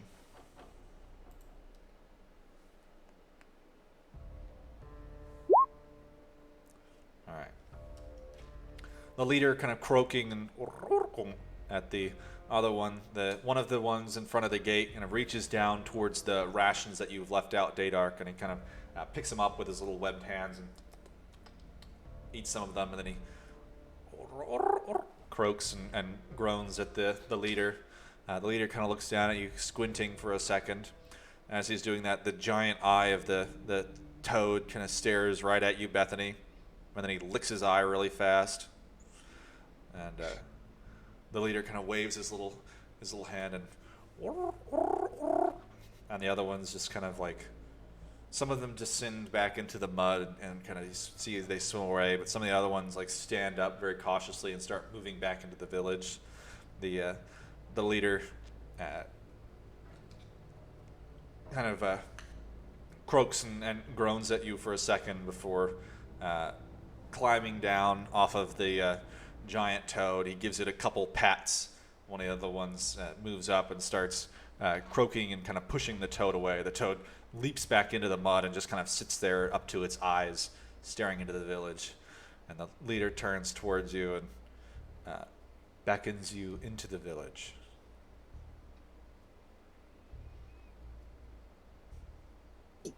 I'm gonna start walking into the village. Sure, I'll follow. I'll put my hand and follow. They still seem a little cautious of you. Some of the bullywugs have kind of like resumed sitting around the fires, like cooking their meat, and watching you side-eyed. But the leader leads you guys off to the left towards one of the little huts. And he kind of steps inside and through a small hole in the ceiling in the center of the place, you can see a little bit of light. And there are a number of very like ramshackle little like mud and straw beds effectively around the place, and a few kind of like wooden beams holding up the mud ceiling. And he kind of gestures around the place, gives a couple of whir croaks, and kind of waddles back outside. Oh wow, we look so beat up that they could tell that we wanted to rest. We must really look like crap if people who don't even understand us know that we're just tired. There's something about the or condition that reaches out across the languages, across cultures. I just realized I've got some healing potions. Is that something that would be valuable at this point, if unless we're going to actually take a rest, or I mean, it's morning yet, right? Or still No, it's late in the day. You guys, late in the day. it was 2 to 3 hours after you arrived at the uh, trap, and then you guys spent another hour or so, and then some combat, a little bit of chasing, and then it took you about 2 or 3 more hours to walk your way through the swamp to this little village. So yeah, it's pretty, late day. It's getting relatively dark, I guess. You cannot see the sun through the fog, but you know that it's going down. All right. I thought maybe there was more of the day left. Okay, then yeah, let's take a rest. Um, have we got any shinies uh, that they would enjoy? Little baubles, you know, uh, beads, wampum, maybe Um, 50 GP uh, Well, we got gems. lots of I think they might enjoy having some shiny rocks. ooh, I've got one of those illuminated. Well, it's not really illuminated anymore, but it's a rock from that I chipped off from the demon fort. Wasn't that so you could see in the dark? I don't know. I just grabbed it. I believe the light faded on that after you broke it off of the gemstone Yeah. that it came from. It sure did. Now it's just a rock. We're looking for rocks. We're looking for some shinies to give to the frog people. I got some cool rocks. I'm not doing to separate with some of them. So inside our common inventory, we do have 2 loaded pistols, some snowshoes, 4 packs of caltrops. Mabina's got a small pizza watermelon. It's a pizza watermelon shaped rock, specifically. Oh yeah, you're right. I got a smooth rock. I got a pointy rock. I got some cool rocks, guys. This is like my time to shine. You want some rocks? Well, we got lots of rations from when what- you got very upset and tired of eating Goodberry.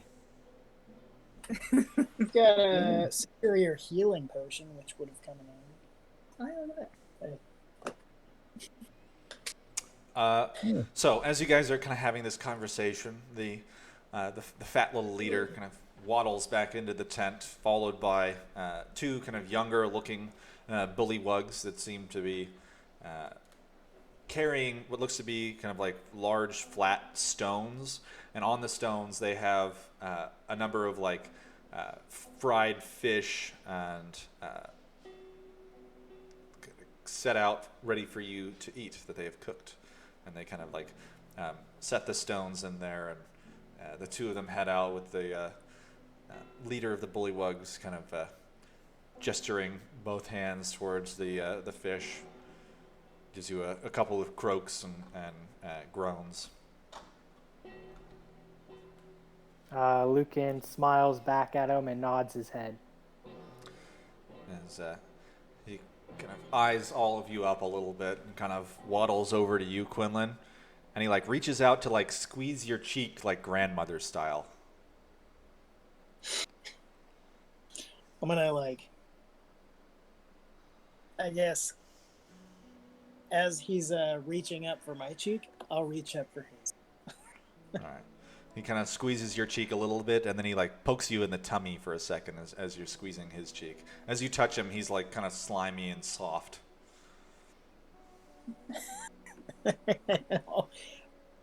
I'll poke for his tummy, I guess. This might be a greeting ritual, maybe. He kind of he lets you poke him, and then he kind of waves your hand up, and then he waddles back to the entrance and looks at you guys again, and then he kind of heads out. As he's leaving, you guys can see that kind of outside of the door, on either side, kind of flanking the entrance, there are two of the bullywug guards that are kind of leaning on their spears, just kind of watching you guys cautiously. Okay. Cool. Well, I'm gonna grab like a fish, and then go sit on like the outside of the hut, like on the porch thing. I guess I'm assuming this is like raised huts, like a river village. Not really. They're kind of like sitting on the mud themselves. There's just kind of these short little huts. Probably Dadark and Lucan, you guys are almost too tall to fit into the little buildings. Okay. Well, I'm gonna sit like in the muck and eat the fish. Okay. What are the rest of you guys doing? I'll also grab a fish they're offering to us, and I'll take it to the door of the hut and make a big production out of enjoying it, eating it, and smacking my lips and smiling and nodding and making the general non-verbal signs of appreciation. All right. So the fish is it's pretty tasty, unseasoned, well cooked. They know how to cook their fish, that sort of thing. The two bullywug guards just kind of like watching you. Is there like a group? Is it just the guards that's the only bullywugs that are around? In looking like past the door into the rest of the village, you can see that there are a few more of the bullywugs kind of gathered around the campfires, doing things. Are they just going about their lives, or are they kind of sort of staying out of range and watching what the strange new creatures are doing? Most of them, you can see they're kind of going about their day, but the ones that are close to you that can like look towards you guys are definitely like keeping an eye on you. I'm sort of imagining there's a bunch of the young ones peeking around corners and around from behind things, and their mothers, parents' legs, eyeing the strangers. Yeah, you see a couple of like the tadpoles with the little tails that are kind of like hobbling around a little bit, like watching you guys and then getting shooed away. Hey Beth, why don't you play us a song? Yes, I will play a song.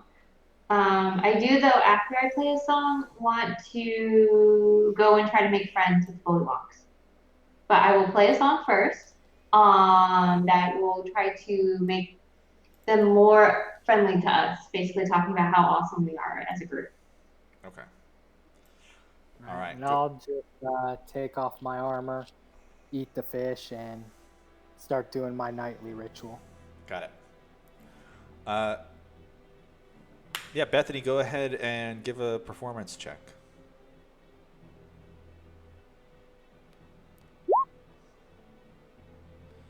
All right. Are you just staying inside the hut, or are you like going out to one of the campfires to sing your song? I think it would start in the hut, and then I would slowly start to move out. Okay. The bullywug guards kind of watch you. As you move out of the hut, one of them kind of stays a few feet away from you, just kind of like walking with you as you go. As you get over to the campfire, some of the bullywugs kind of bob their heads along to the beat of the song, and a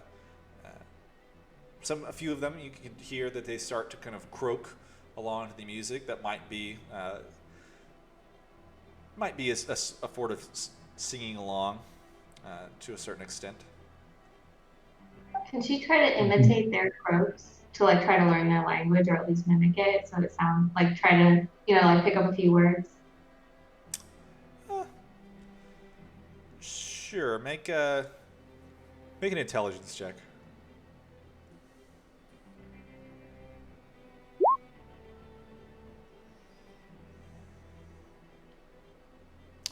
All right. You're able to imitate the croaks fairly well, I'll say. You kind of have a knack for that sort of thing, but you don't really pick up what many of the words mean, even though you're trying to listen as they are singing along and kind of performing the tasks in front of you. Some of them are cooking some of the fish over the campfire. You're not really sure like what croaks and like clicks and whirs mean what, so it's kind of hard to pick up like that. So I'll join Bethany and keep time with sort of tapping or clapping, sort of a shuffling dance to say, yeah, we're having fun. Let's encourage people to enjoy this.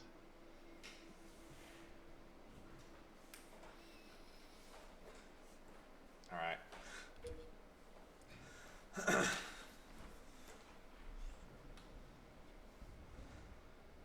As you guys are sitting there, you watch as the leader of the Bullywugs, he comes out of one of the other smaller buildings, kind of wanders towards you guys, and he kind of bobs along to the music. He eats some of the fish and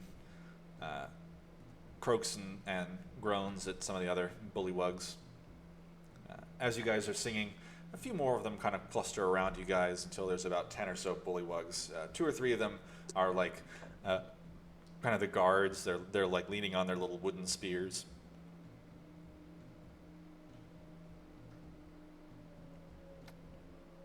All right, Mabina, what are you doing? I'm also clapping along to the music and stuff, eating Okay, like good stuff, just kind of appreciating. gotcha. All right, yeah. So as daylight falls and it's just kind of the orange campfire light, uh, the bullywugs finish eating. You guys kind of play your songs for a while, and eventually the bullywug leader kind of like um, gives you a couple claps and groans, and then he gestures for you to go back to your little building.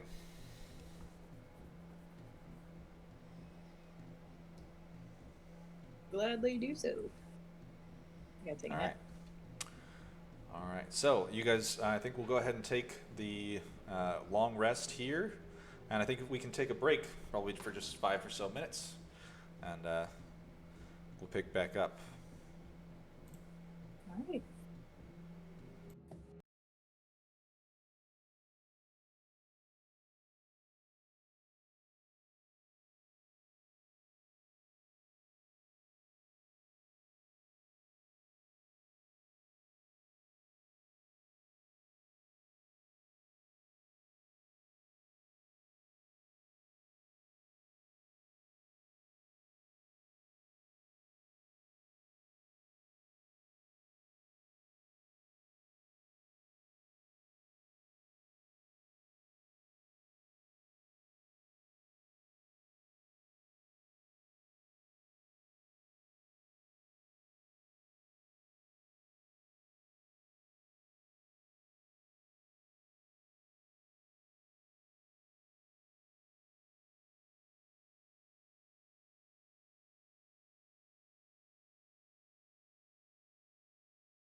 So you guys identified the items, specifically the +1 longbow and the scroll, the 3rd level cure wounds. You guys woke the next morning as whirring and croaking just before dawn, as the leader of the bullywugs kind of enters the room, and he kind of gives you guys a bow and kind of gesticulates wildly as he's croaking, and he gestures for you all to leave the hut. Which we do. Well, I mean, I was sleeping, but Pack up and go. Do we want to leave a few more rations for him as a thank you? All right, so as you guys are leaving the hut, he gestures for you guys around one of the campfires. They have arrayed a few logs, and he kind of croaks and points at the logs and gestures for you to sit.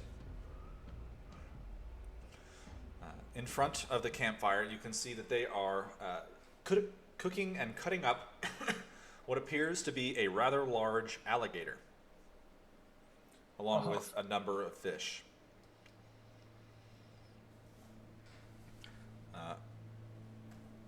The bullywug kind of sits on the far side. Around you guys, there are a number of the villagers, a few of the guards sitting there, and he kind of sits down in front of you and gestures again for you to sit down on the logs.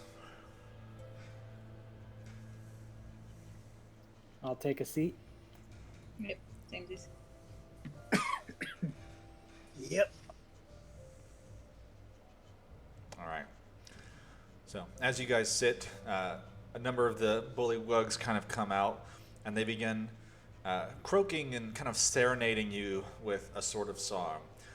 Simultaneous so that some of the other bullywugs begin taking pieces of the alligator and kind of jamming them onto sharpened sticks and handing them to you.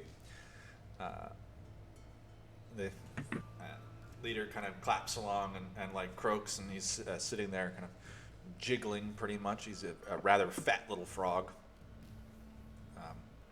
Just as the croaking song kind of dies down, from one of the huts behind him that you had seen the bullywug leader exit previously, you see a number of bullywugs come out, and they're kind of lugging what appear to be like leather and fur sacks, and they kind of drape them down next to him, and the bullywug leader kind of starts reaching into them and pulling out these like necklaces and stuff, and like putting them around his neck and kind of like showing them to you. You can tell that these necklaces are like shiny gold things that have become very worn and like repaired. They're like tarnished and like rusty, pretty much. They're just old and poorly taken care of jewels and gems and shiny stones that he just kind of like arrays in front of him and gestures at them and kind of gesticulates and croaks.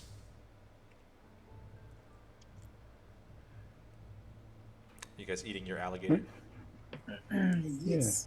Yeah. And yeah, I think we should exchange something. Have we got? I don't have any gems that would be appropriate to hand them.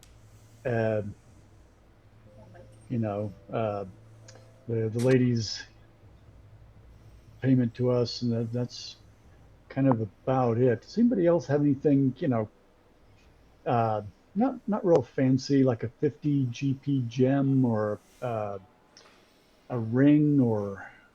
We got the ring we found yesterday, and we have two 20 gold garnets. Garnets, perfect. Yes. I don't know that we need a Zentarum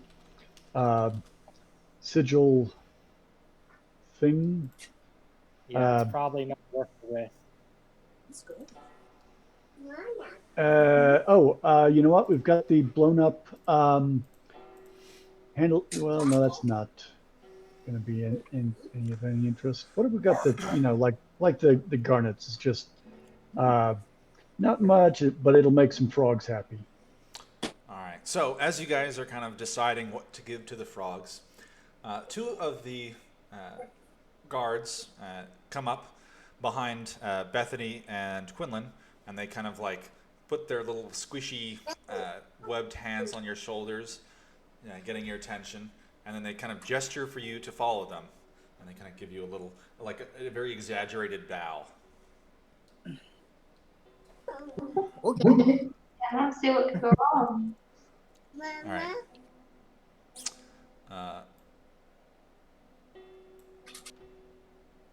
Do I?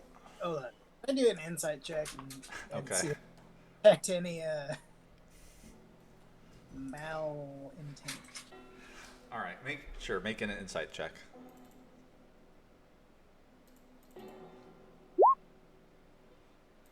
Grand.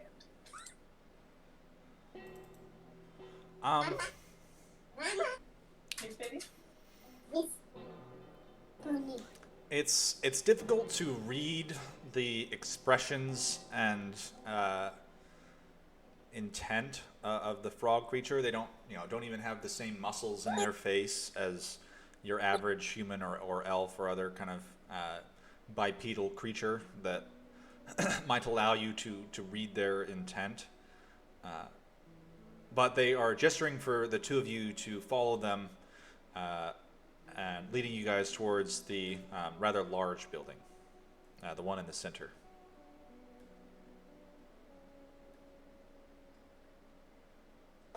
Okay, we'll continue following. I do think Bethany would be like, "Oh, look, and I'm gonna go see people for a minute." Okay.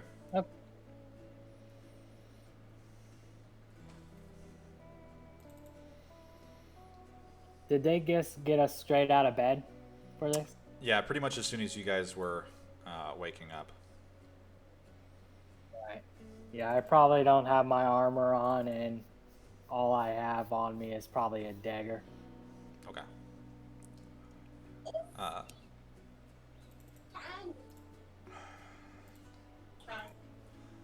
So what are the Daydark, Mabina, and Lucan? What are you guys offering to the bullywug?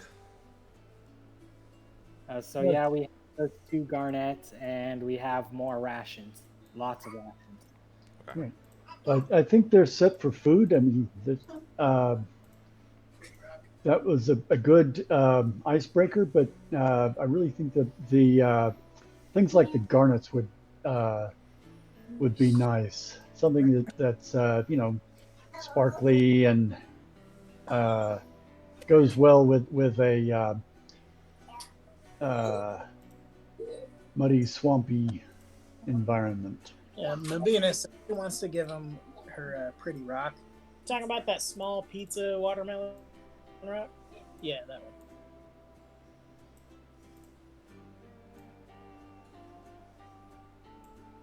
We also have snowshoes.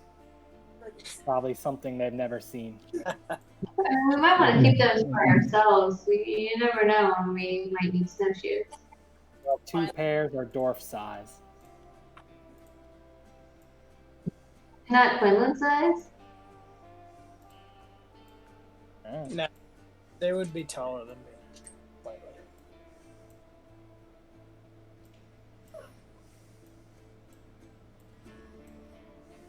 All right. So, Bethany and Quinlan, the bullywugs that you are following, the 2 of them, lead you towards the largest hut, where they kind of gesture for the 2 of you to go ahead of them inside the darkness. Just inside the door, you can see that there are a couple more bullywugs kind of standing there, just sort of looking at you. One of them licks its eye.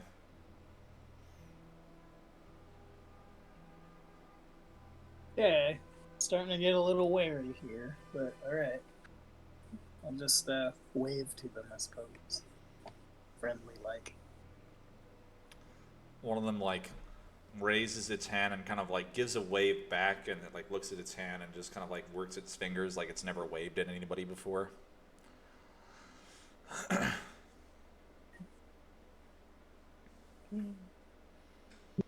Bethany will try to communicate using like the sounds that she heard before. it's not going to work out really well, but it's exactly what you would do. The bullywug kind of croaks and groans back at you and gives you kind of like a friendly pat on the shoulder of sorts, kind of gesturing again into the hut.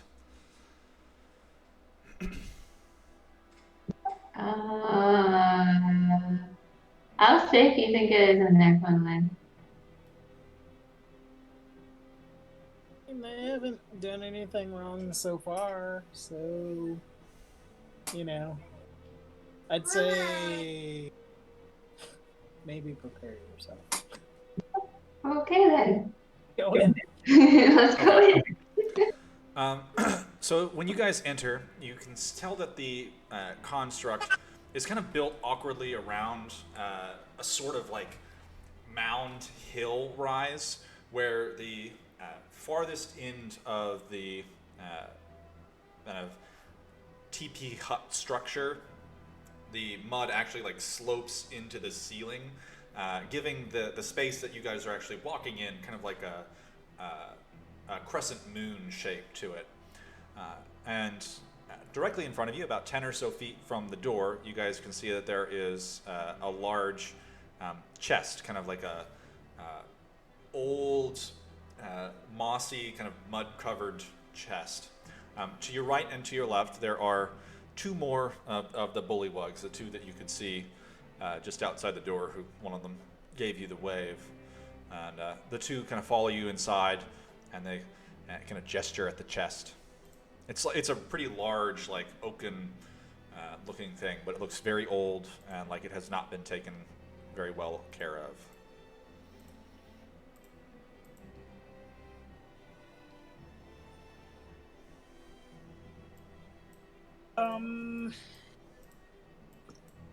Well, I guess they want us to open it. Do you want me to open it and you like stay back a little bit? Let's see. I don't know which of us is probably the strongest. We're probably both pretty bad, but yeah, sure. You go ahead and open it. Okay.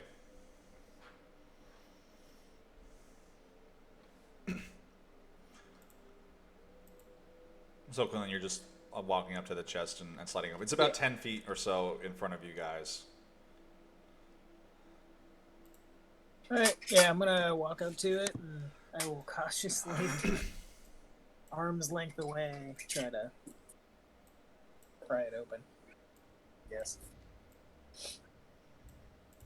Okay. So you kind of lift the latch on it and slide it open. It's unlocked. And inside of it, there are a number of what appears to be a steel dagger, some what may have previously been fine furs, but that are now like poorly taken care of and like ratty and falling apart. And as soon as you open the chest and kind of the groan of the wood, the mound on the far wall shifts a little bit. And everyone roll for initiative.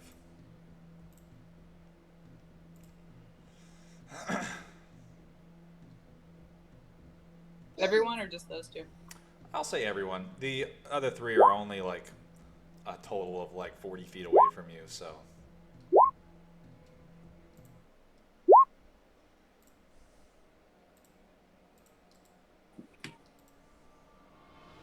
By the way, after my long rest, I got to pick a type of damage I want to be resistant to. Pick blood. Bludgeoning? Yeah. Alright.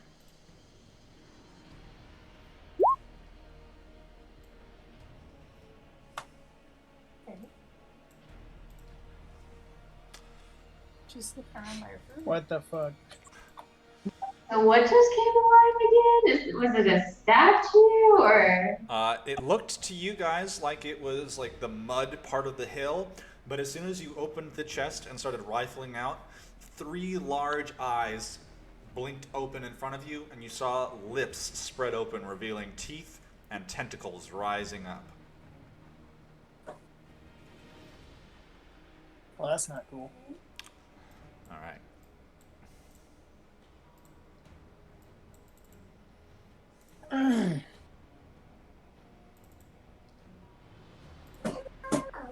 That's over there, baby.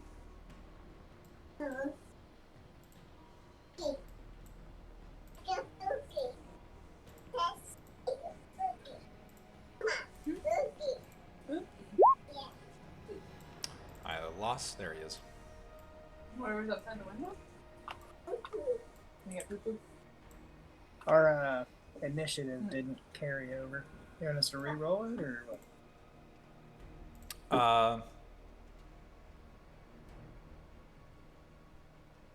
I see your initiatives on there. I see Quinlan and Mabina both of 14s.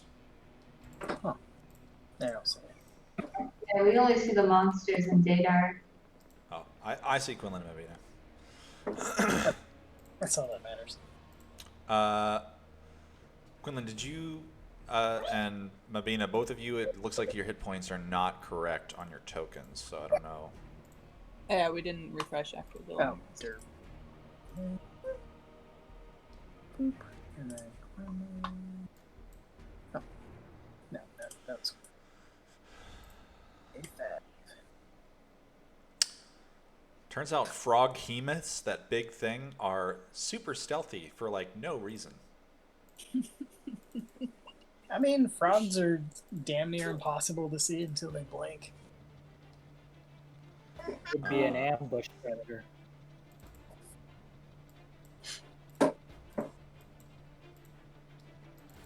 All right.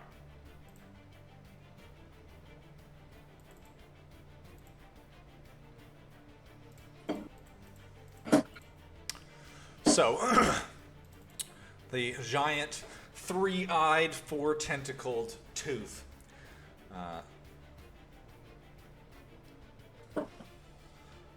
is going to lash out at the two of you with its tentacles.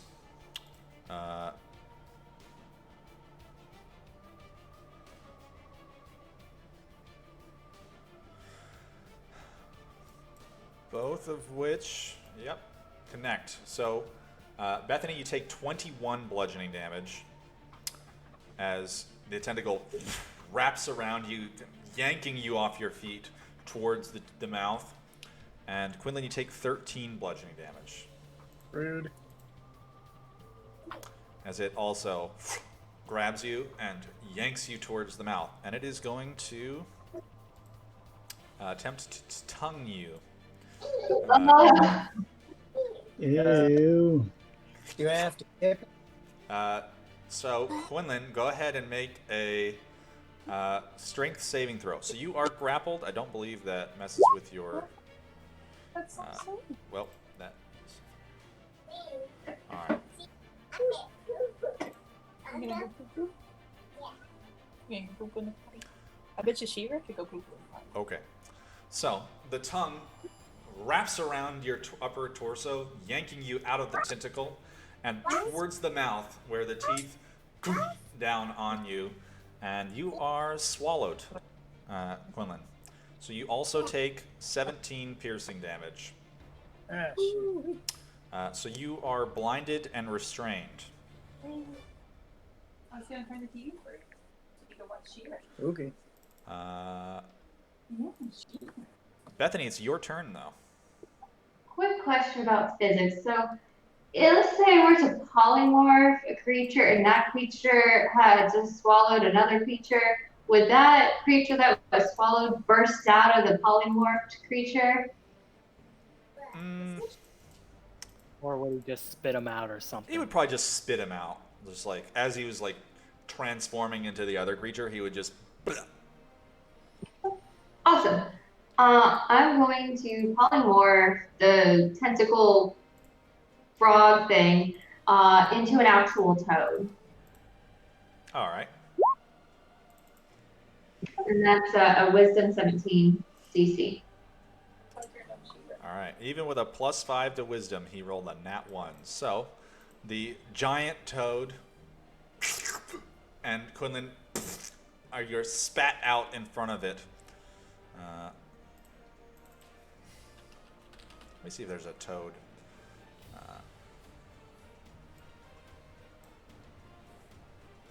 I'll do that. That's kind of fun. I don't know what that thing is.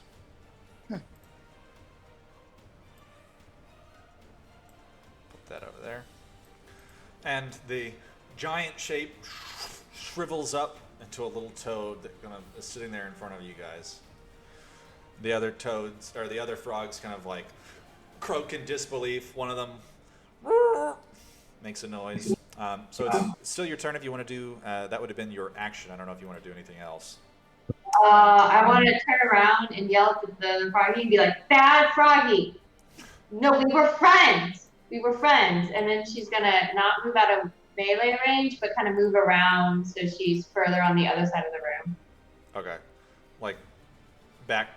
So moving that way, you would be moving outside. The four frogs are actually blocking your exit. Can I? And I can't move through them. Okay, No, you so can't move through them. can I just move as far towards the door in the room that I can move possible? I guess if that makes sense. You're pretty much standing where you were just there was as close to the door as you could get without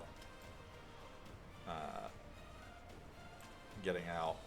Let me just draw. All right. Well, then she'll stay there and just yell at them. Yeah. All right. Well, the rest of you do hear some shouting and noises coming from the large hut.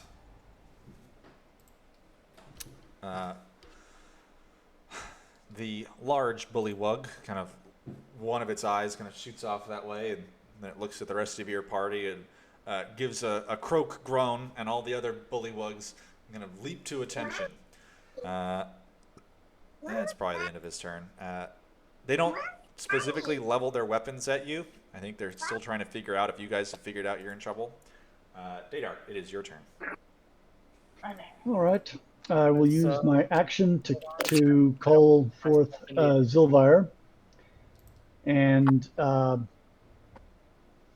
then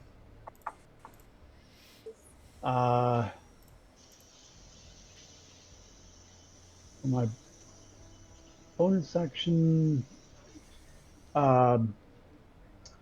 will do a dodge.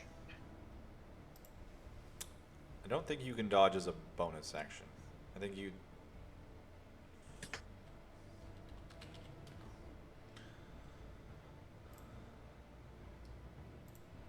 So my initiative was 23 and was higher than Daydar's. Oh, I don't actually see you on my... Oh, that's right. It was disengage I was thinking of. I can do a dash, disengage, or hide. So I'll just stand there and let them know I'm alert. And I'll also move toward the door of the hut in a threatening way, but I'm not attacking anybody. Okay. Got it. Lucan, it's your turn. I didn't have you on my initiative tracker for some reason. Right. How far away is the hut from where we're sitting? Are you able to see the map? You are 30 feet from the door. All right, and that's normal terrain? Yeah, it's like flat mud that's been kind of softened. They've been living here for quite some time. It's not difficult. Okay, so I'll just take the dodge action and then run to the door.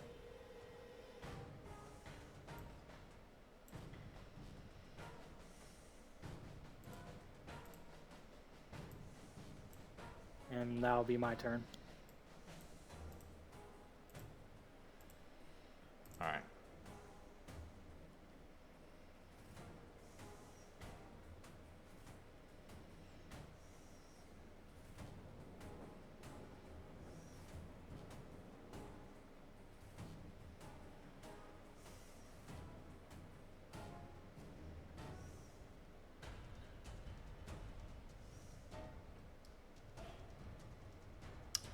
Just verifying. So there's no extra saves on polymorph. Okay. It just lasts for an hour as long as I concentrate. Gotcha. All right, Mabina, it is your turn. So now I'm alone with this chieftain dude, yeah. He's about 10 feet away from you, but yes, it seems like you're all alone. Yeah. Yeah, I'm just gonna look at him and be like, the fuck, dude? And then run over to where my friends were. You're just gonna leave the chieftain? Yeah, sure. Uh, I don't know what's happening still. Oh yeah, that's fair. so he's going to attempt to make an opportunity attack against you. His reach is 10 feet, actually. Dude, I'm gonna take that fucking reaction then. If he does this shit. He missed. He tried to poke you, but he missed. He's doing it. What are you doing? Can I respond or no? Is it if they hits you or if they attack you? Because if they attack you, you can definitely. Attack me. Is it hellish review? Yes, Being. Never mind. Okay, so I don't have to be damaged by him.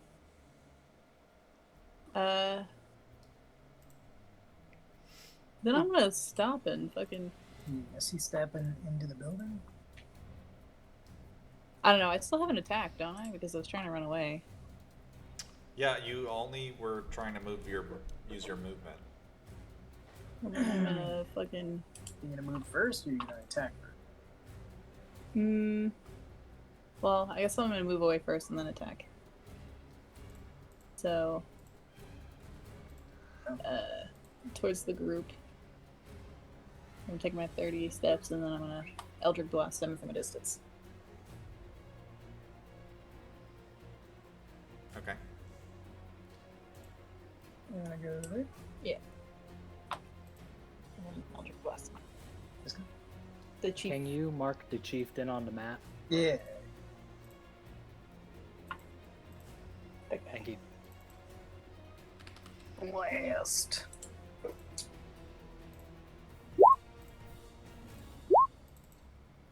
Fuck that guy.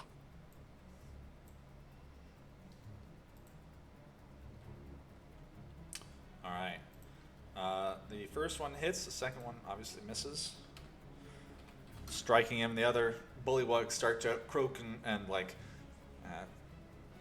bring their spears up, ready to attack. Quinlan, it is your turn. You are like sitting there covered in like giant toad bile that's kind of like singeing you.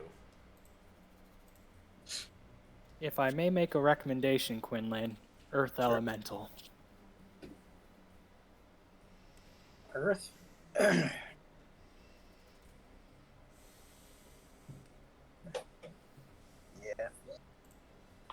All right. So I'm gonna pick up the toad that's on the ground. I'm gonna toss it to Beth and say catch, and then I'm gonna wild shape into a fucking earth elemental. What was it? Earth? Earth. Okay. Swirling earth.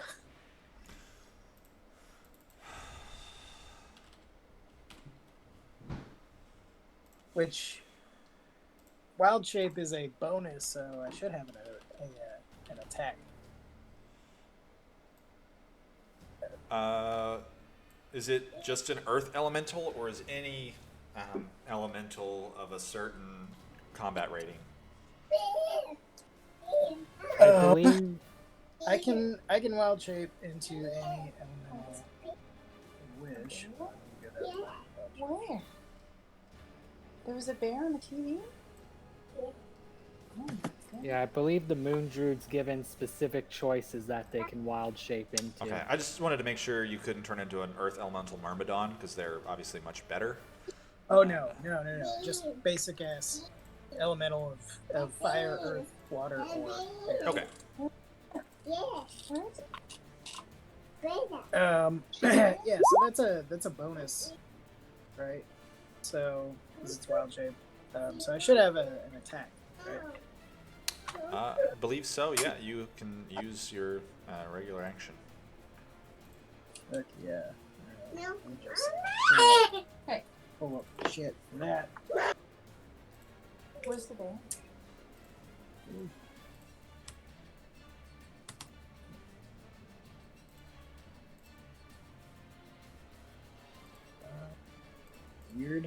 Not sure why there's 2 earth elementals. but Oh, I think I'll I. click- No, it's just on the compendium. It's in there twice. It does that sometimes. Okay. Yeah, Earth Elemental's pretty strong. I'm not gonna lie. So you could move and start slamming dudes. Yep. What about the children, though? Huh? There's like pollywogs here. Yeah, fuck them. All right, so I am going to. I'm gonna womp them. I'm gonna womp that one, and I'm gonna womp that one. All right.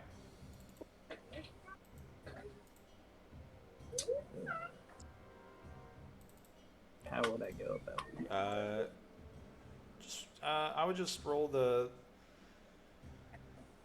D20, and you can just do type like /R on D20 plus 8. I mean, I guess I could make like a. R. Hold on.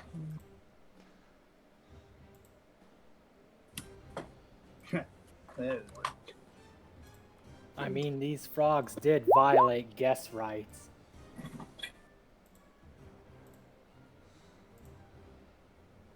All right. Rude.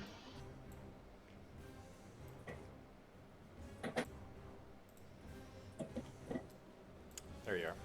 That's you. You should actually have the ability to roll on that copy of Earth Elemental sheet. It does not give me the option. On the copy?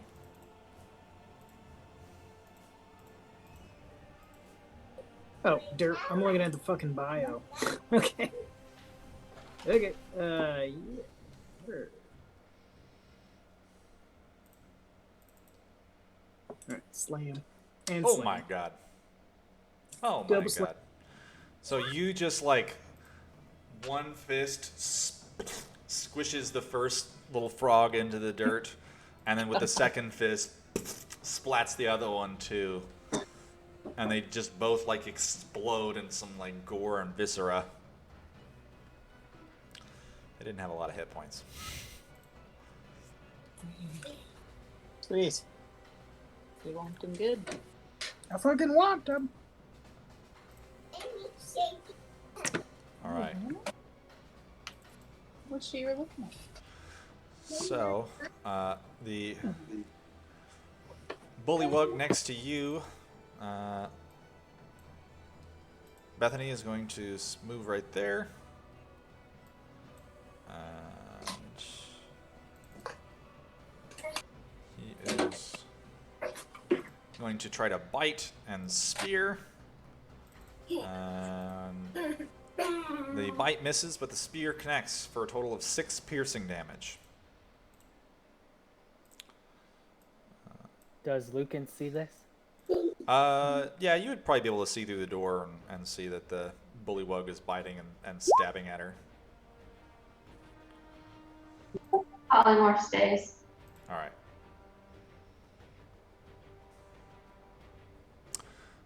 The bullywug is going to come up and flank you, Lucan, and he is also going to bite and spear. He rolled a nat 20, but they are just so weak that he deals... what's your AC right now? 15. All right. He is able to bite and spear you, and he does a total of... it's 5 bludgeoning damage, 3 piercing damage. Gotcha. The other one is also going to come up and attack you, Lucan. Bite, spear. He misses both. Oh, is this with the dodge action? Oh, that's right. I forgot you were dodging. Obviously, those second two still miss.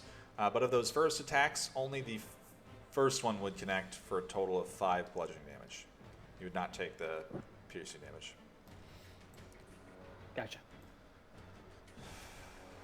And That one's going to come up on you, Mabina, and he's going to bite and spear at you. Misses the bite, connects with the spear for 6 piercing damage. Okay.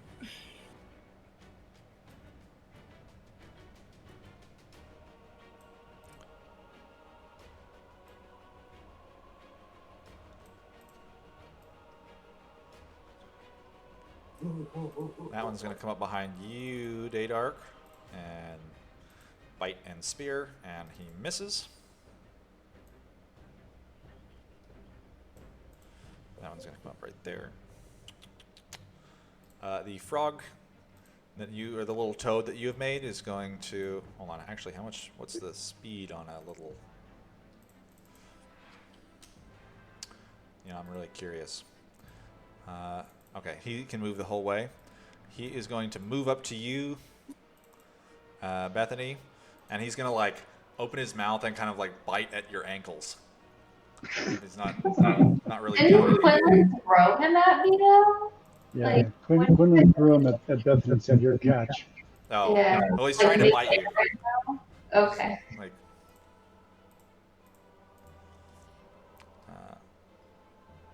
yeah, he's just like got those weird little like toad lips where he's just kind of like gnawing on you, pretty much trying to get at you. Look, I'm not looking to kiss any toads right now. All right.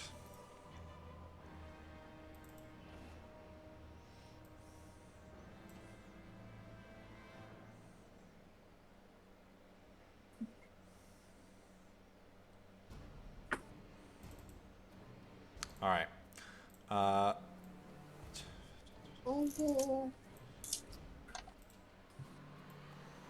Perfect. The one of the bullywugs kind of lumbers up towards you guys, and he goes, and you watch as all of the other bullywugs are energized. They seem to be. Which one? What? Which one was that? Which one was it? This one made the noise, and you watch as all of the bullywugs that you can see. They got mad hops now. They are a little bit tougher.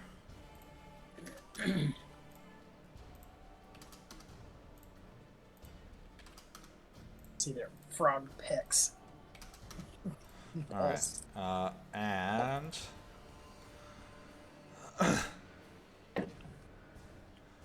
the other one right here, goes Glarpet.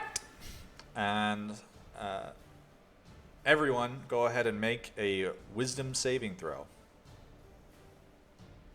Daydark, Mabina, you all gain +5.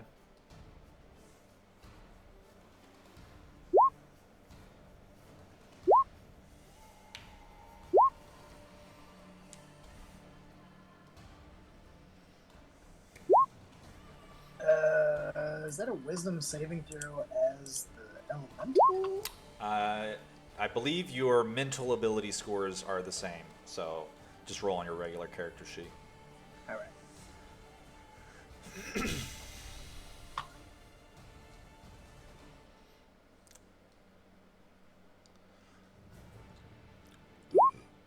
All right. Well, everyone's saved, but you all do still take 6 psychic damage as the bullywug sings of your doom.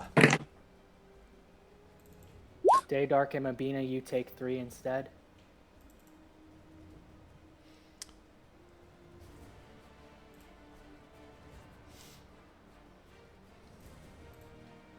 Bethany, is that a failed con save?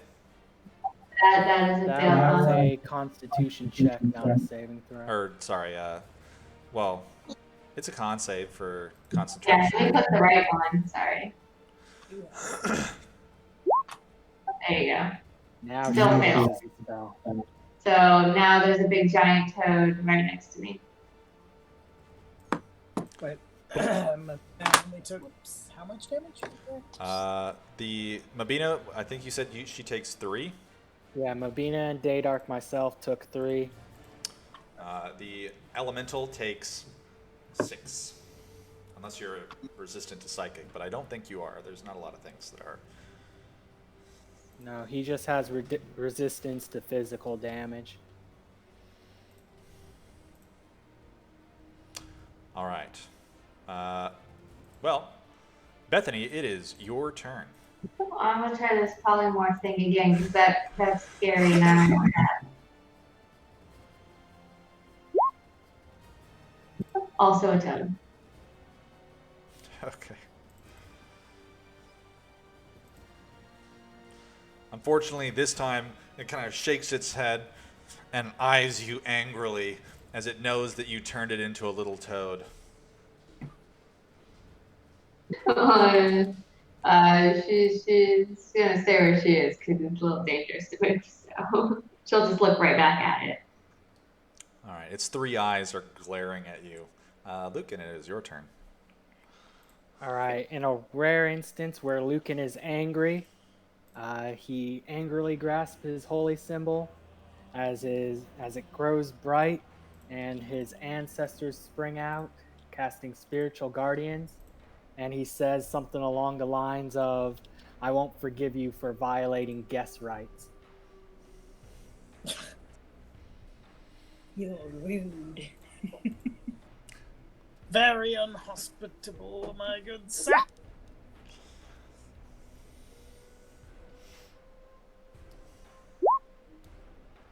All right, so when they start their turn, they'll make a wisdom saving throw against a DC 15 or 17, correction. And they have half speed while in that purple aura. All right. Is that the end of your turn? That is indeed. I'll draw my dagger.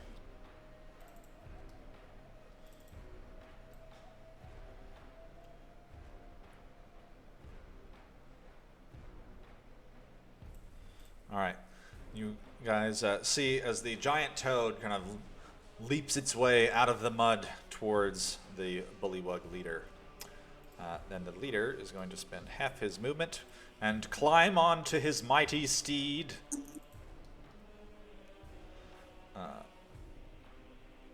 And he waves his spear and goes, and all the bullywugs around him shake their spears at you angrily as they bear down for the attack. Dadark, it's your turn. All right. I'm going to, let me see, what the distance is for this.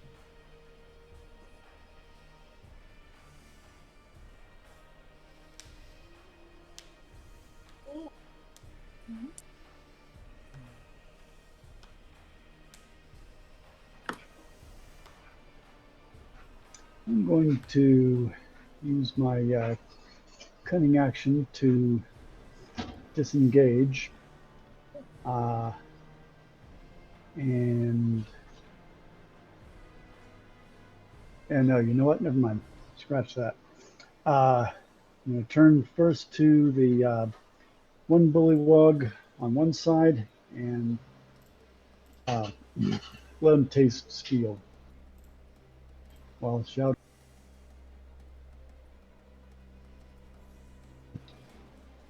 Gore-bellied, idle-headed, moored whelps. All right, go ahead and roll for it.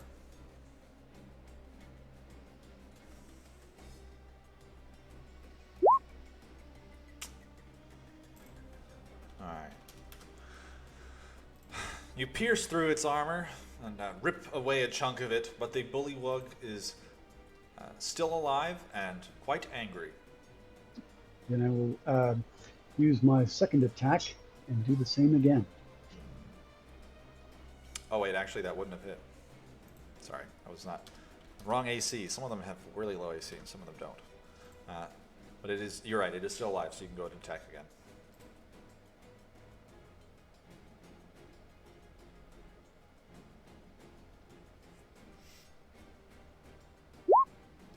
That one does hit though. Don't you get sneak attack since it's off by itself? He does get sneak attack. Yes, thank you. I didn't put down sneak attack. So you only hit on the second one. But yeah, go ahead and roll your sneak attack, which kills it. All right. They don't have a lot of hit points. You drive your rapier through the little bullywug's heart, and it kind of croaks and its tongue falls out and it collapses in front of you. I'll shout then, you unwholesome puking stock blackfish, I'll do the same again.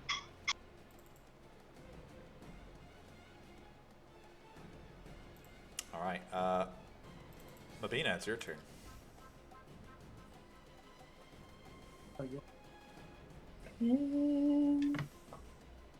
So since this is turning into like a horde situation, I kind of want to do fire shield. Do it, man. Just for fun, please, I'm gonna do it. That's why I do most of the things I do. Okay, so wispy flames. When they hit me, they have to do 2d8 fire damage. Actually, I think I'm gonna do cold shield. I feel like it's good against amphibians.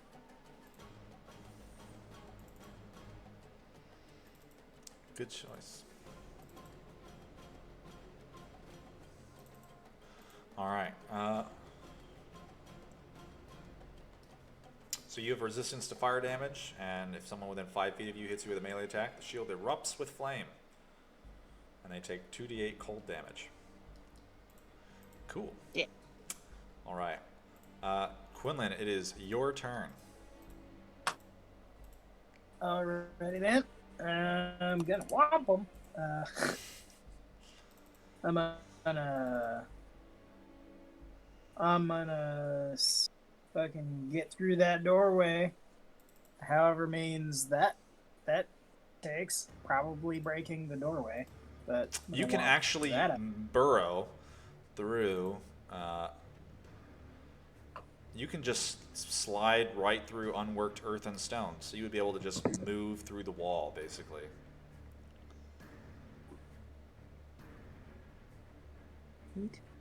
Huh. Super. So does that mean I like disappear into the mud and reappear somewhere else? Pretty much, yeah. You would provoke an opportunity attack from the frog Hemoth if you don't disengage. Wait, I thought he was still a toad. Nope, he is no longer a toad. Missed that. Well, fuck. Alright, well, there goes that plan. Alright, so I'm gonna... Let's see, I don't provoke an opportunity attack if I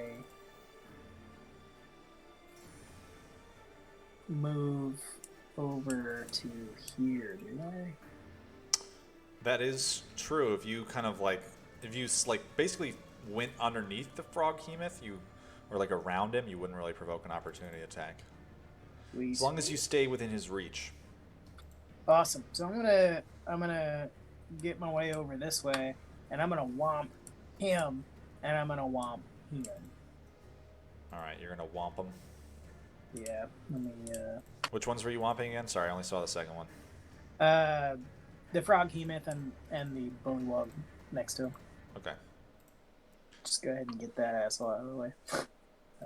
So beep boop, beep boop. I will hit. All right. Fuck it. That both of those blows hit. However, the first bullywug is actually still alive. What a dickhead.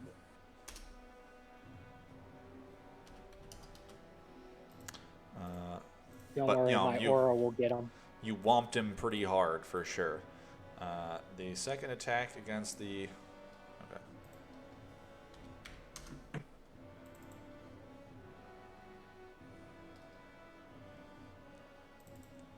All right.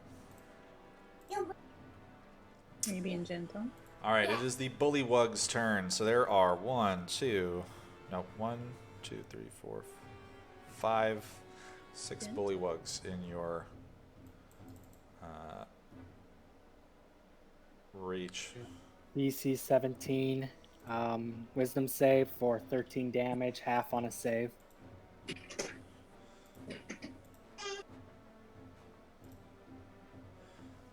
2 of them saved.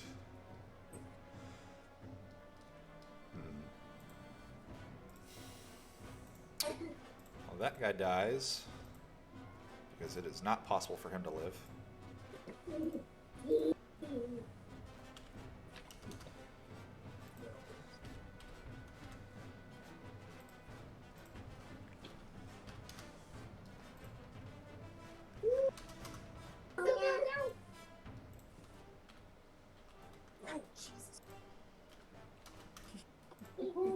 That's funny.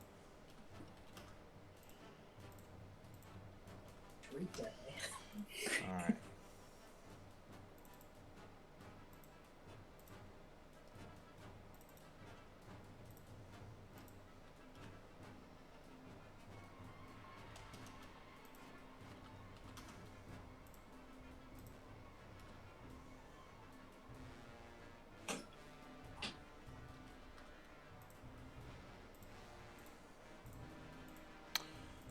Okay. All right, time for the bullywugs to start stabbing. One of them is going to bite and spear at you, Lucan. You said your AC is 16? 15. 15, okay. So one of the spear attacks, actually, the 2 directly next to you are going to bite and spear, and they miss both of their bites, but both of their spears connect for 3 piercing and then 2 piercing damage, respectively. The other one is going to bite and spear at Mabina, one of which connects for 7 piercing damage.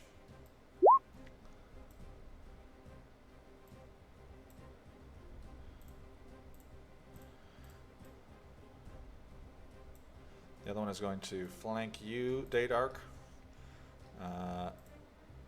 And one of them, a bite connects against you, Daydark, for 4 bludgeoning damage.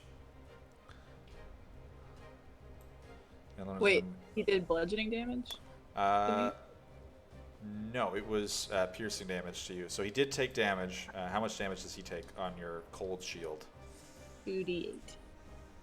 All right. Roll. Go ahead and roll the 2d8. Okay. And if you want, you can also hellish rebuke him. Oh, never mind. Don't bother. He's dead. He like stabs you, and this like gout of red cool flame like erupts over him, like freezing his skin, and the little frog just like eyes wide open collapses in front of you. Mario, come at me! All right.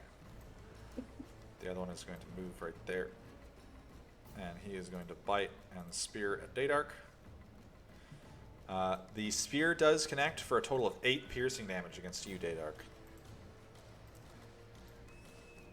I'll use my uncanny dodge to have that. All right.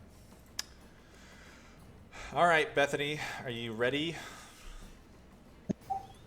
Okay, yeah. So Bethany's been racking her brain, and she's Well, thinking. So it's not your turn yet. Not my turn yet? Okay. It is the Froghemoth turn. Oh, it's gonna try to eat me. No. So that was. Are you ready to get rumbled on? Yeah. So go ahead and make a strength saving throw.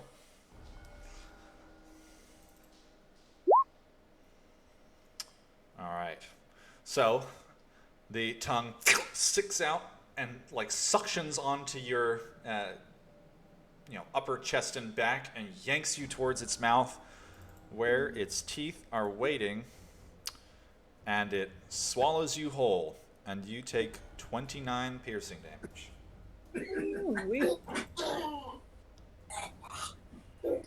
I imagine you can probably still hear Bethany screaming through the frog because she's just that loud. Yeah, it's like, ah! As it disappears into the gullet.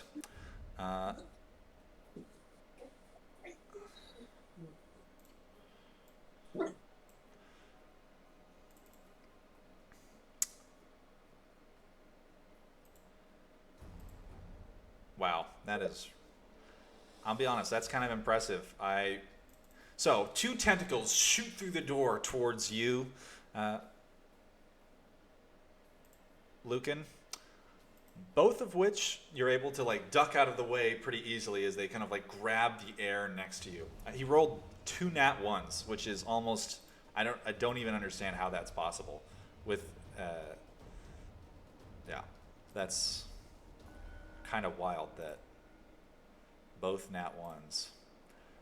You're kind of flanked, but I think I'll just leave it. And the frog hemoth is going to move right there. Don't worry, ugly. I'm coming for you. All right. The bullywug croaker next to you is he's going to sing another song of your marshy doom. Glarpet. So Quinlan, Lucan, Mabina, and Dadark, go ahead and make wisdom saving throws again. Alright, same as last time with the bonus and half damage.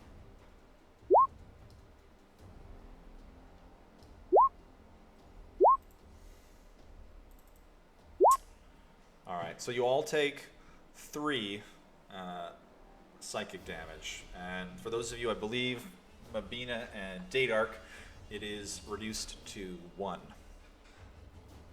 So, he attacked me. It was Does not that- not a melee attack, unfortunately. Okay. Alright, it did the was- croaker was that guy. make his wisdom save? Can I do Arms of Hate or Rebuke anyway? Yeah,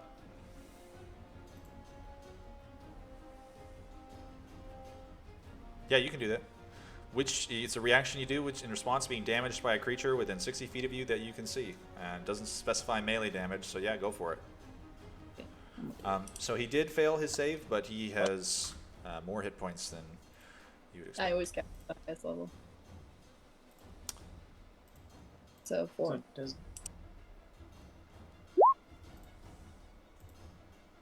Good God. Die. All right, and with a gout of flame, the frog just like explodes, sending charred little chunks of meat showering over the rest of you. That's good. That's a pear.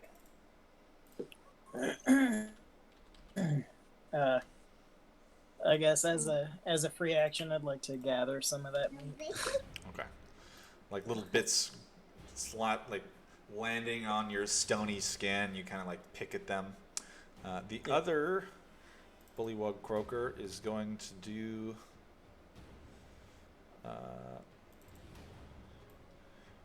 He's going to move right there, and he is going to do the same thing. So everyone go ahead and make another wisdom save. He's going to sing of your marshy doom. Does Bethany need to make a save, given that No, she... I'll say you can't. It's only if you can hear them, and I'll say you can't hear them.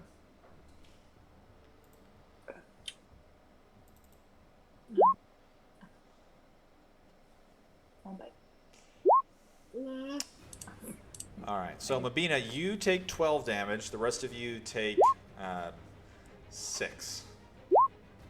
Do I still knock it down? Yep. Yeah. I Go ahead. have. Yeah. How much did I knock it down? So you would only take 6, Mabina.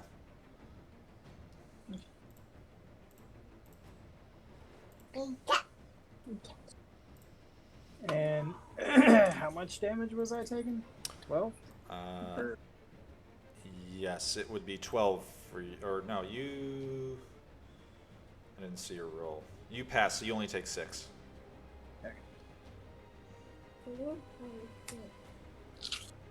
Great.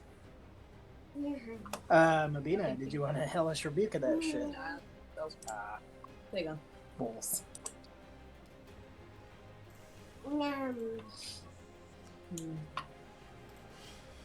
I guess he's dead anyway, so whatever.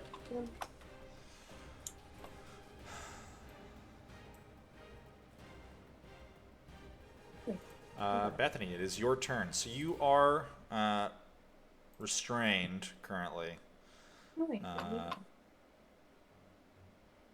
So it says Can I have spells while restrained? You can take a bite. I believe you can attempt to cast spells, yeah. I would like to cast Phantasmal Force and make the toad tentacle creature think that I am poisonous. Okay.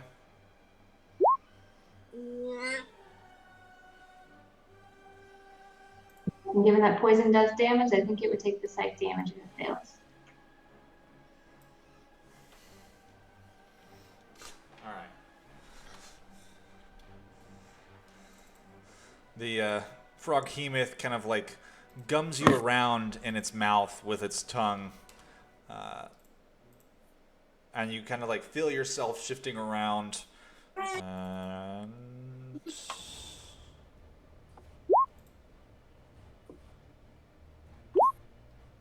That is the actual spell.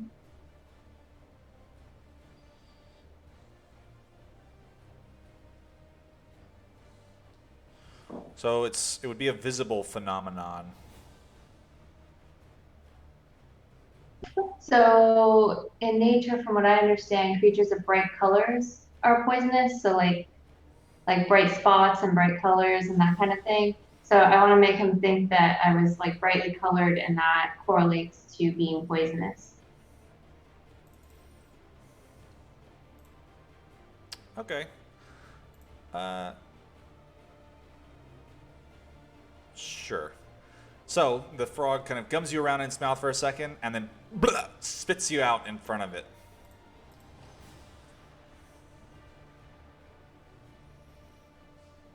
So I still look poisonous.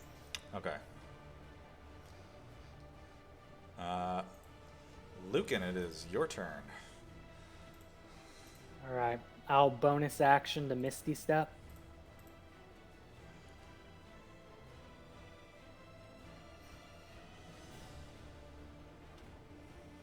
And then I'll slash at the behemoth with my dagger twice. All right.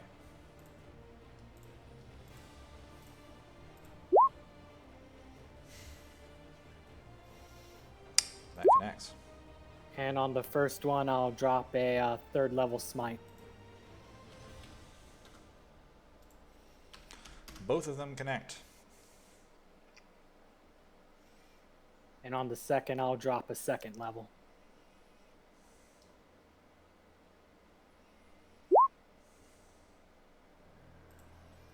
Is your smite crit as well?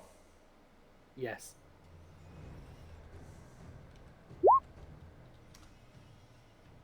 Though it would only, I imagine it only takes the radiant half.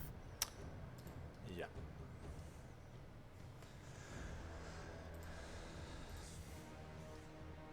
It eyes you very angrily, Lucan. Oh, I return it. He tried to eat my sister. All right. So, giant toad turn. He gallops over with the. Actually, I'll put him right there. Towards you, Daydark.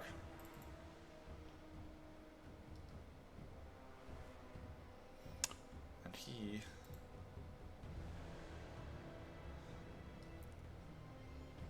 All right. Daydark, go ahead and make a strength saving throw as the spear kind of drives towards you.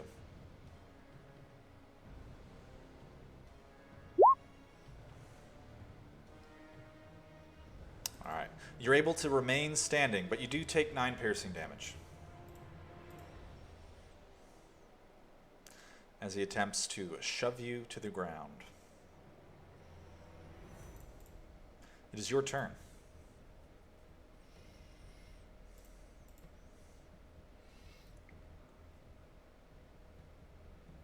All right. I'm going to slip through Mabina's space up in the middle of all these frog guys and shove. Okay, so you would provoke a bunch of opportunity attacks if you do that. No, taking the cunning disengage. Okay.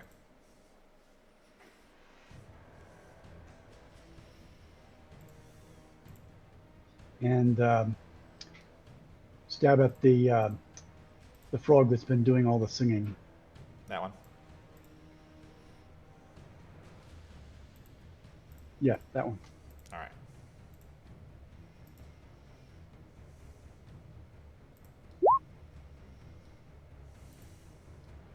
It connects.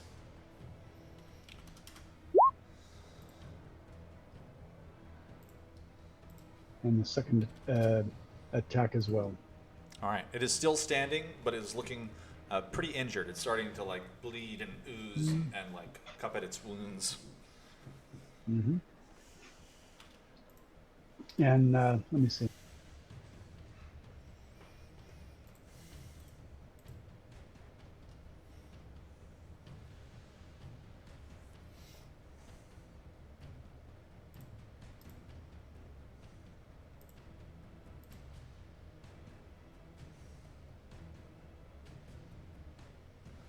The doorway to this hut, is that would that be a choke point? It would be, but yeah, it's about a 5 foot wide doorway. All right. I'm going to take Oh, it's the right there. rest of my movement to move inside and block the doorway. All right.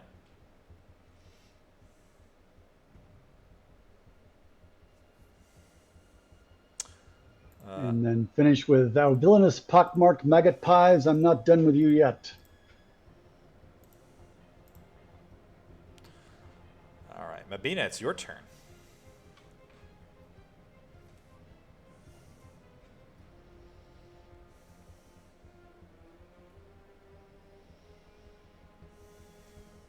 I would like to do 2 Eldritch Blasts at the Behemoth.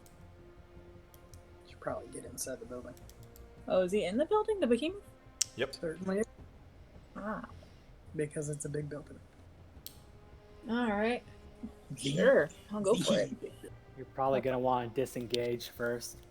If they hit me, they die. It's fine. Okay. You got a point. 3, 4, 5. I can get in there to where I can like shoot through the door at least, yeah.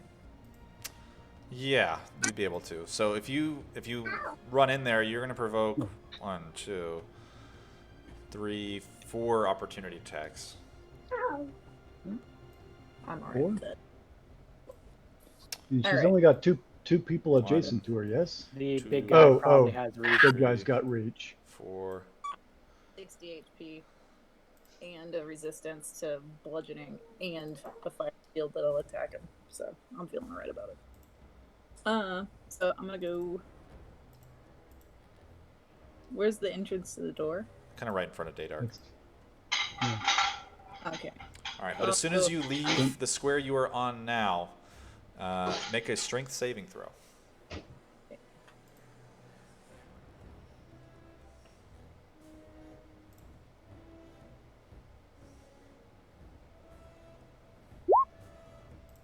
So are you there or there? Sorry, I couldn't see. Do it again. There. Yeah, you should go all the way inside. You would not be able to do that. You would get knocked prone as soon as you exit that square and take 9 piercing damage. Where I am now? Correct. Where one of the if that's where you had moved to. So you could stand up for half your movement, and you would still have enough to get past Daydark. Okay, I'll do that. All right. So you take 9 piercing from that guy, and go ahead and roll your 2d8 for the retribution.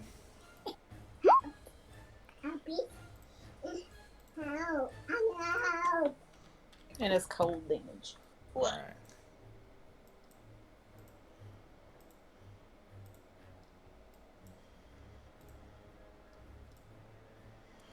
All right. So you would also take another 11 damage. So you would have taken 20 total damage from that. However, Oh, you know what? I killed a dude earlier. you would I got have. hurt. Gotcha. So you'd only take 10 actual damage. Okay, maybe. You gotta quit fighting. Okay. Which is I what she said. believe you would be right there.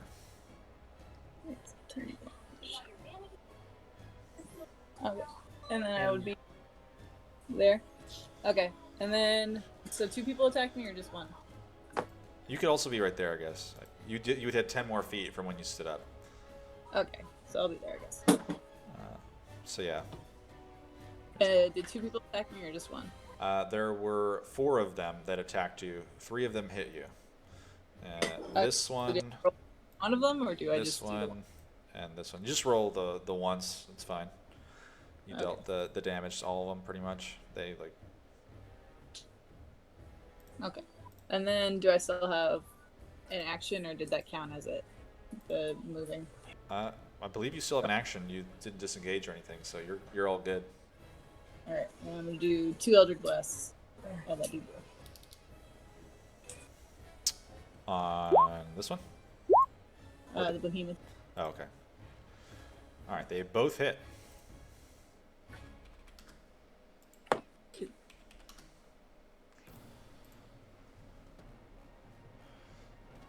Quinlan, it is your turn. It's probably gonna womp him. That is a fact. I am going to womp him. Womp him real good.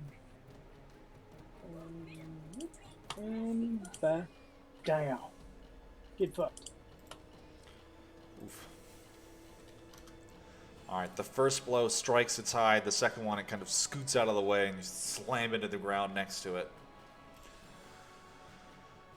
Carry on.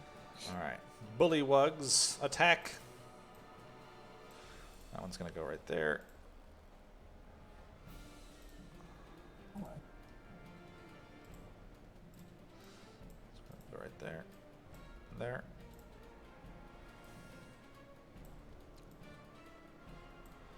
They are all just like spearing at you, Daydark. Hmm? Trying to stab you through the door, Daydark.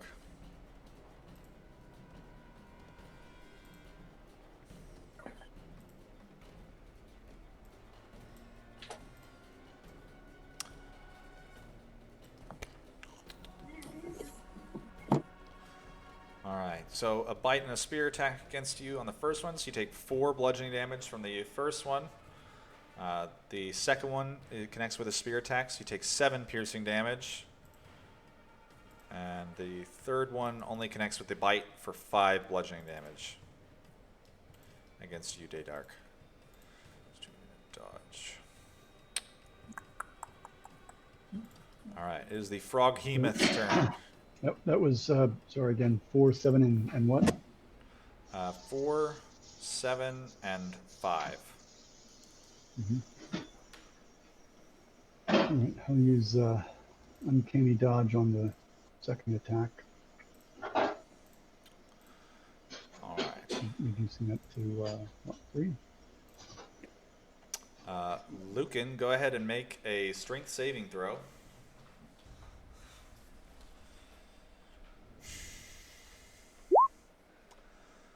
The tongue sticks you in the chest, yanks you off the ground towards its teeth. And it slams its jaw shut around you, and you take 15 piercing damage. All right, did he make his save against spiritual guardians? He did, actually. That's half damage, right?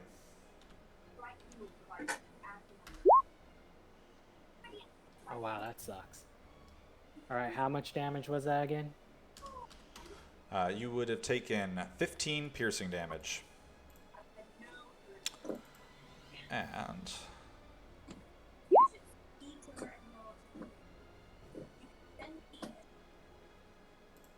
a tentacle comes slapping down at you, Bethany, hitting you for 16 bludgeoning damage. Bethany is unconscious? Oh, does she get Lucan's thing even though Lucan is swallowed? Yeah, probably. Wait, did I get swallowed? Yeah, you're swallowed. Okay, it'll make it easier to stab him. Bethany is not unconscious. She's just very, very close. Yeah. So I Wait, guess didn't you just get hit by a tentacle? Does your damage half it, or is it not magical? Magical. Okay, then she's unconscious. And the second tentacle strike is going to hit you.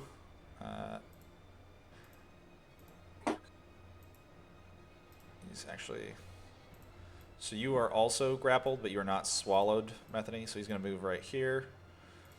He's trying to eat people, so he is going to tentacle Mabina, which it does connect, and you take 14 bludgeoning damage. But half that, right? Don't. She's resistant to bludgeoning due to her feature thinga. That's right, you are resistant. So you take 7 damage, but you are grappled as well. And then also you gonna get 2d8. He is going to get.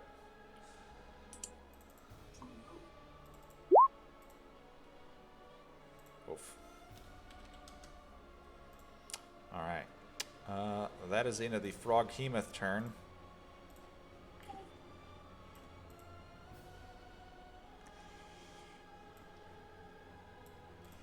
That other bullywug is going to get right there.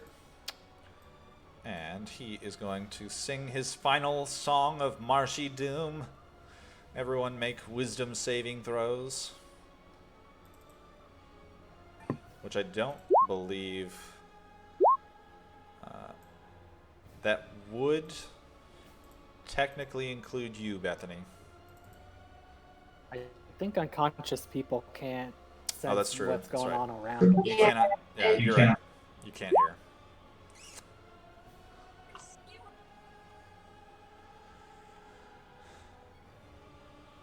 Alright, you guys all saved.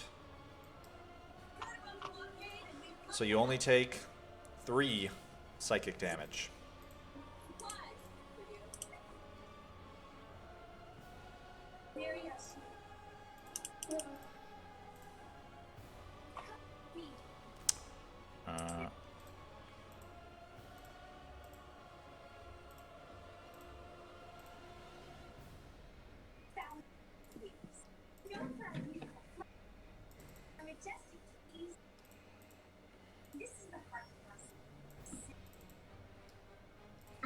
Sorry, I couldn't remember where that other character went. Alright, Bethany, it's your turn. Go ahead and make a death saving throw.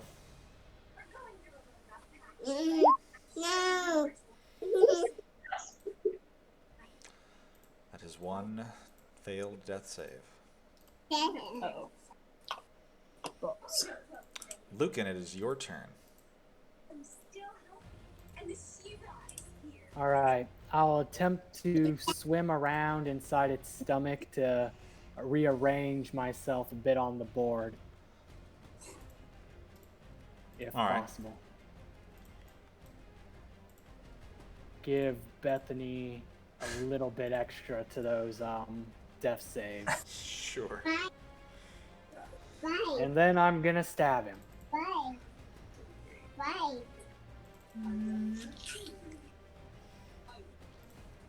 I got me. So I believe you have, because you're restrained, I believe you have disadvantage on the attacks that you.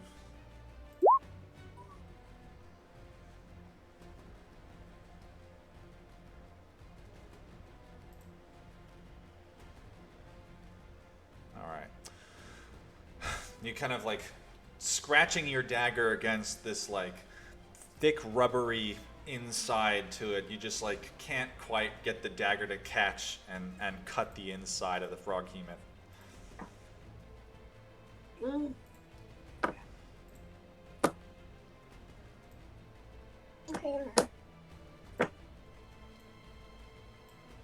Alright, and the giant toad is gonna bounce over to behind those other guys, and I realize I positioned them all poorly so that he can't make attacks.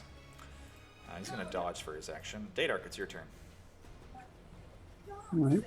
I will use my cunning action to disengage, fish a potion of greater healing out of my pack, move over to Bethany and pour it down her unconscious throat. So she is currently grappled and like held aloft by the froghemoth.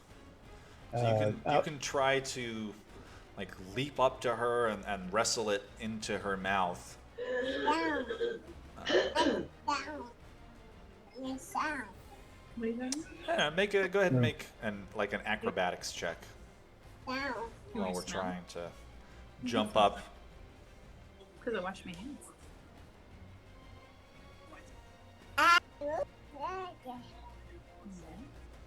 Okay. You up? Okay. All right. You bounce through the air, leaping up, hanging off of the kind of side of its giant tentacle, and you begin uncorking and pouring the potion down Bethany's throat. What's the health benefits of a greater healing? Yeah. So 2d4 plus, no, 2, how? Potions of, you said it's a greater healing? That is 4d4 plus 4.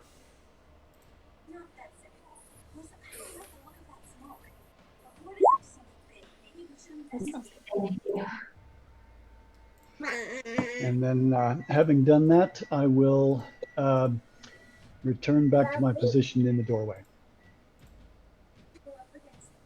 I know. No. All right. Yeah. Bethany, you awake as the tentacle is squeezing you.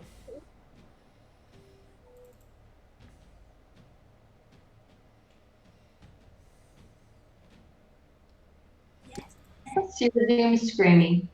Okay. Mabina, it's your turn.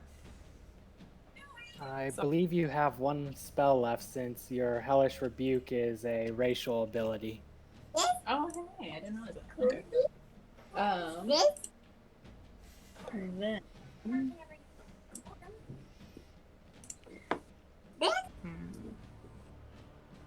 What is that? No, no cookies. Can I do anything while grappled? Yeah, you can take regular actions and whatnot. You just happen to be being squeezed and grappled by the only things is your speed is 0. Yeah, that's it. You just can't really move. Okay. Yes.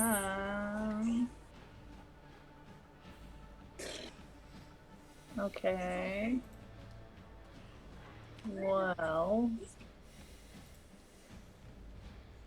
Get fucking blind. Ooh, yeah. Already touching him. Might as well. Sure. I'll cast Blight on this frog dude. I'm gonna behemoth. Let me click it. What? Are you gonna click it? I tried and move his mouse. So.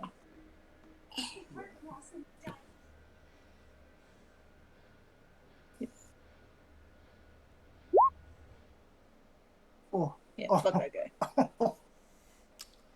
Oof. Oofta. It's you. That is cheating, you're right. All right.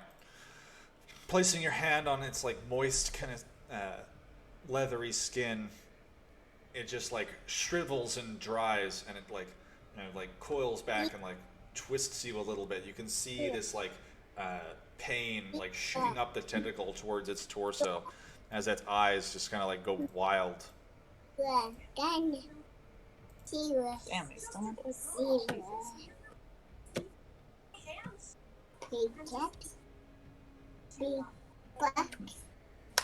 Okay, well, that's my turn, I suppose. Mama. Yes. All right. Quinlan, it is your turn. Okay. I will stay within range of that monster. I'll move over here. And do my 2 slams, one of which I would like to hit the tentacle that is holding Beth. Okay. Boom and Badoo. All right. The second one, as you kind of shoot towards the tentacle, it yanks its free, but your second, like, stone arm just collides directly with its head. And how do you want to do this? Yeah. Yeah, I don't really think they have like earth elementals have like a voice box. So, I guess I'll just looking like I'm yelling, just like give a freaking heavy slam down into the eye sockets area. And, No, I can't help you. All right. Yeah. So you just like crunch its eyes, and the body like collapses underneath it. It kind of goes limp. Bethany and Mabina, you feel the tentacles just unfurl from around you as its whole body just kind of slumps and collapses there. Lucan, you feel yourself like you feel it physically collapse, and the stranglehold it had on you loosens. That is Ina Quinlan's turn, so it is the Bullywugs.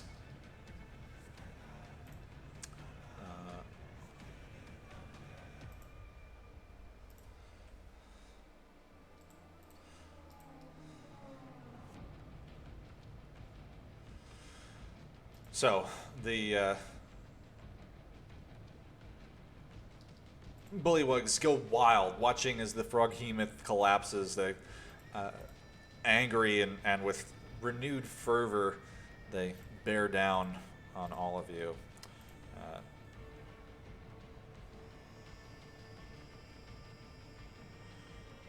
Yeah. Biting and spearing at you, Daydark.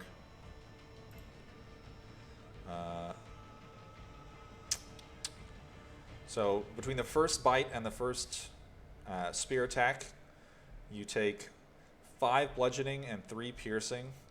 With the second set, you take 5 bludgeoning from one of the bites. And with the third set, you take 3 piercing. So that's a total of 16 damage. This Bullywug is going to move right there. This Bullywug is going to move right there. And Froghemoth has perished. The Croaker is going to move right there. And he is going to throw his spear at you, Daydark.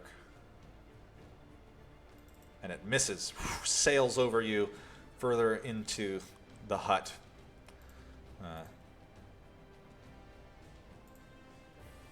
Bethany, it is your turn. So, is she still wrapped in the tentacle, or did that kind of fall away? The tentacle's like still kind of around you, but it's like limp and loose, so you could just pull it off and stand up. Okay. And is Lucan out of the frog? He is not. Okay, she's gonna go pull Lucan out of the frog. Okay.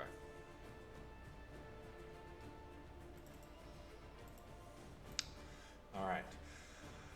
So, you open up its mouth. Its tongue is like dangling there in front of it, and you can see Lucan covered in bile, kind of looking at you. And so you yank him out.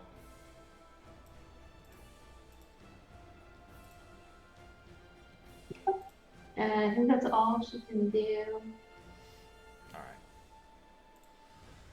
All right, Lucan, you spent 10 feet of movement with Bethany's help to get out of the Froghemoth. I'll say 5.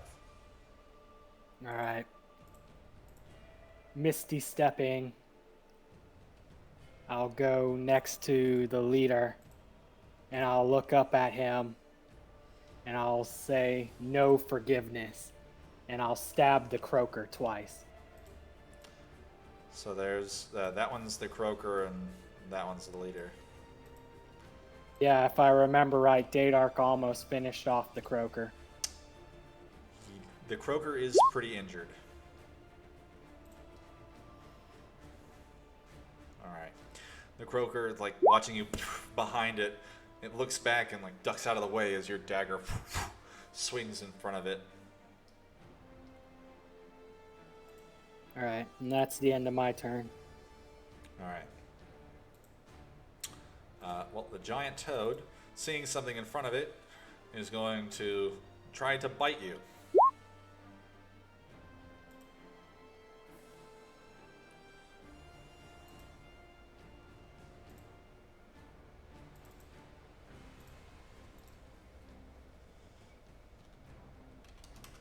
And he did fail on his whiz save. Which does connect. So you are now grappled. It's like this large toad's mouth sinking into you. So you take 4 piercing damage and 9 poison. And you're actually... it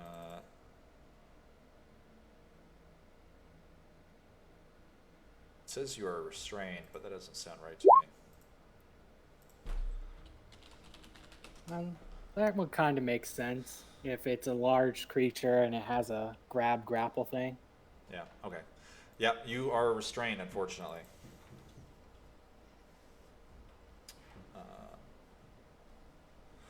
And with that, the Bullywug Royal is going to try to stab you. So you did take 13 damage from that, I think. Don't know if you reduced that at all. Nope, not wearing heavy armor. And the Bullywug Royal is going to try to bite and spear at you. And he does have advantage on the attacks because you are restrained. The bite, you take 8 piercing damage. And the spear, you take another 10 piercing damage.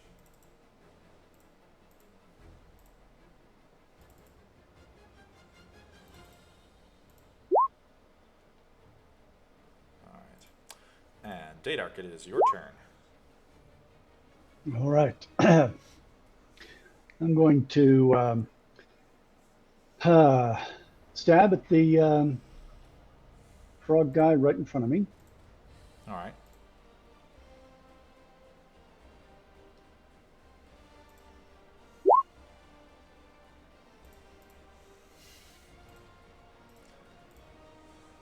And he perishes. You just stab him right through the gullet, and he kind of lets out this gargling croak and collapses there. all right. And I'm going to step up between the 2 guys right where he fell, and I'm going to stab the croaker. All right.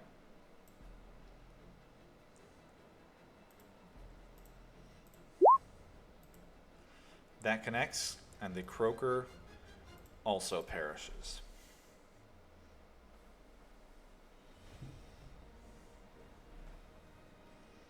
And then I'll step back into the doorway. All right.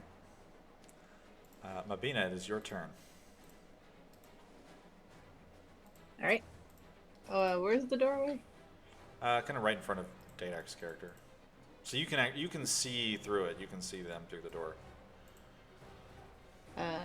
Can I fire past Daydark? Yep. Okay, then I'm gonna shoot the chief with 2 Ultra Blasts.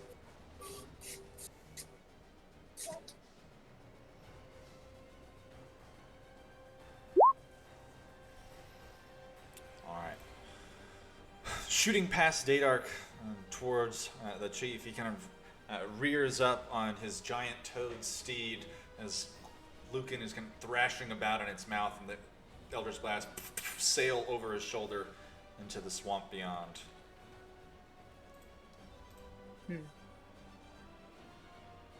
I kind of want to step out there.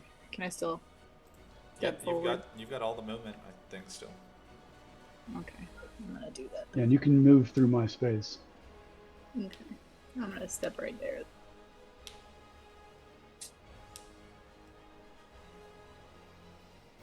And that's it. I'm just trying to provoke them to hit me so they can get hurt. Quinlan, it is your turn. I remember you can just move right through the mud wall to the other side.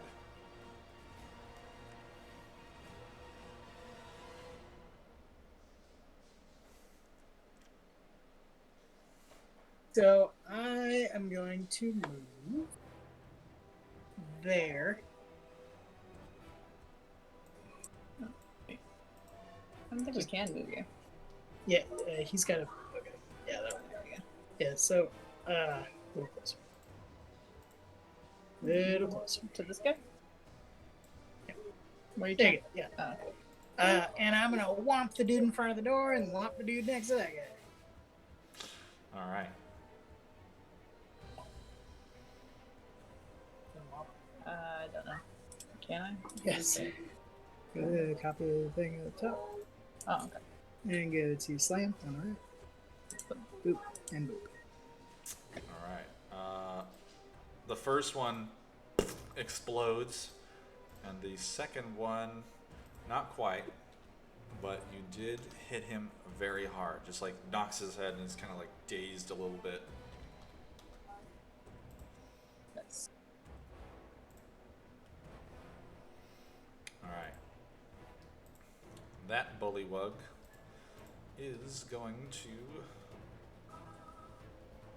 So they do take the damage first thing, being in the Oh, aura. that's true. All right. Well, that one is just dead now. Not even gonna bother rolling since what was it, 10? Yeah. Maybe he would have survived actually. Nope, he's dead.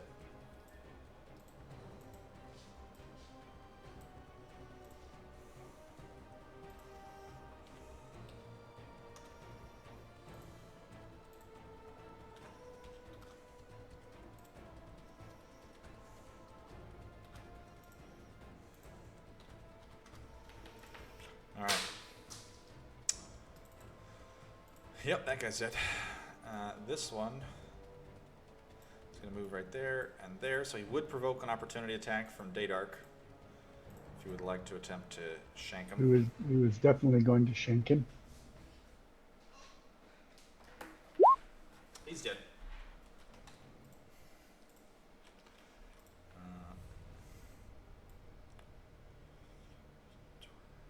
25, he's going to move right there.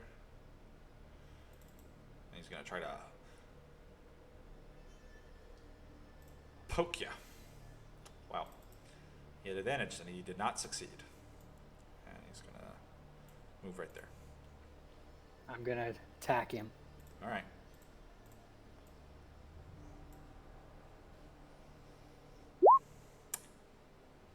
You do have disadvantage on the attack because you're restrained. True. You're gonna sweep? Pitch. Odds 12. Is he restrained or grappled? He's actually both. Oh, Yeah, I checked it. Giant toads, bites, blah, blah, blah, to hit some damage. Target is grappled, escape DC 13 until the grapple ends. The target is restrained, and the toad cannot bite another target. That would be 12 to AC. All right. Unfortunately, he succeeds, and he moves the 5 feet away from you. The last croaker is perished. Bethany, it's your turn. I think Bethany's going to, let's see, she'll blind the leader. Maybe that might work.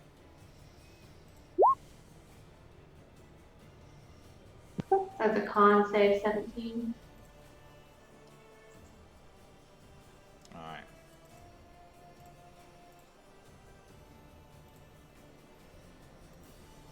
The leader's eyes go foggy, and he kind of waves his spear and croaks a little bit, and kind of yanks on the giant toad's reins. Is that the end of your turn? Yeah, she's going to remain in the safety of the hive. Okay. Lucan, it is your turn. All right. I will. What type of action can I use to escape from the grapple? You would need to make a strength check.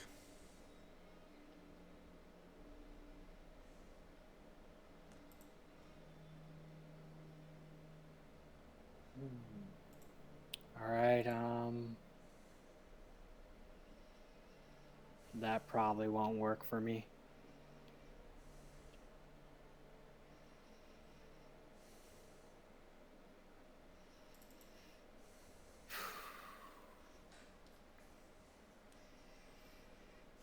All right, well, I guess I'll go whole hog, and I will Misty Step out of the grapple,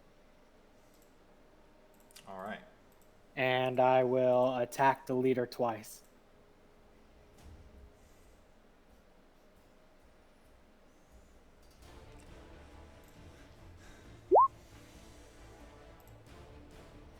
That hits.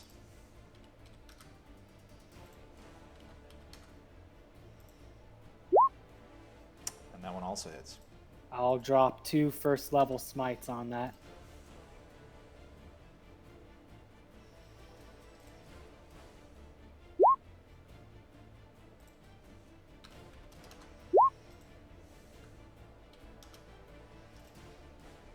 All right. Is that the end of your turn? Yes. All right. The giant toad leaning into the reins is going to start leaping away with its master in tow. 10, 15, 20, 25, 35. Do note he takes half speed getting out of the aura. That's right. 10, 20. And I'll take an opportunity attack at the chief as he's leaving. Okay. So that would be the 19 versus AC. What do you have advantage on it? The chief's blind. Oh. That's right, he can't see you.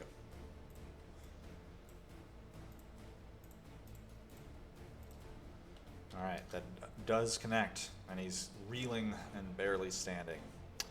Another level 1 smite in him.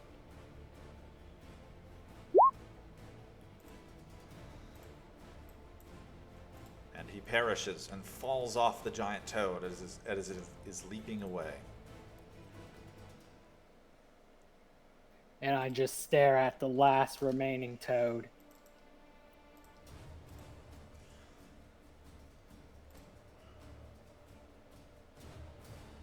Leave someone to take care of the babies. Dadark, it's your turn. All right then. I'm going to move out next to Lucan, and having heard him say, "No mercy, no prisoners," I'm gonna strike down the toad where he stands.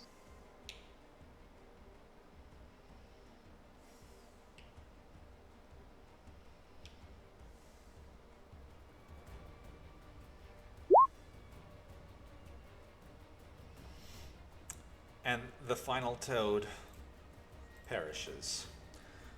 So, what would you guys like to do? Loot the village. I fall to the ground.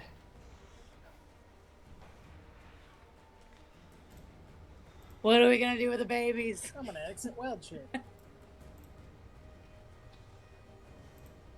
I'm going to finish my action actually with a dash and one more attack on the butt end of that fleeing toad. Alright, yeah, the big toad is like leaping off into the swamp.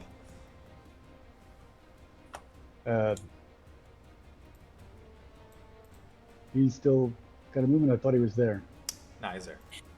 All right. He's trying to get away, though. He is just a beast. I think I'm going to enjoy eating that beast.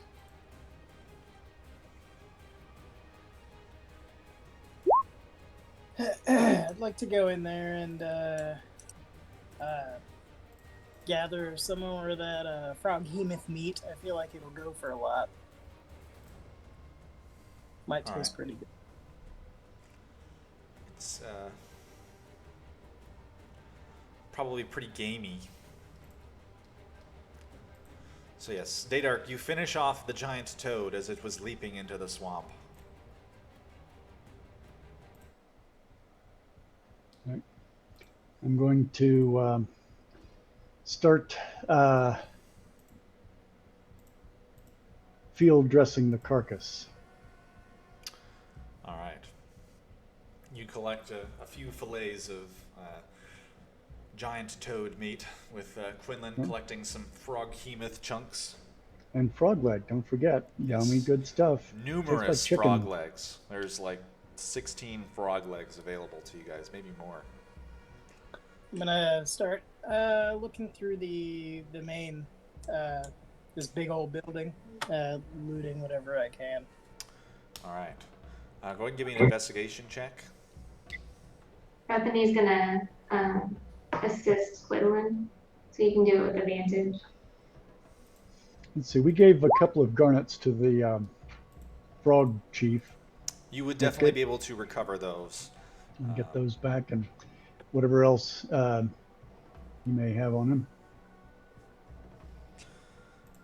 So Lucan's just lying in the middle of the village on his back, staring up into the air, breathing heavily.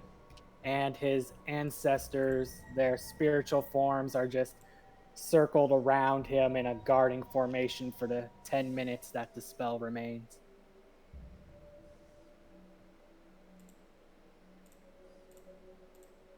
All right.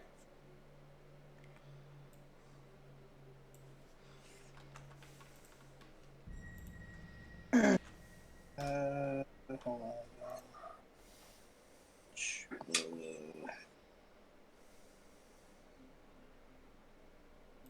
I'm gonna cast Healing Word on Lucan out there. No, take care of Bethany. Oh, okay. Well, then it will be on Bethany.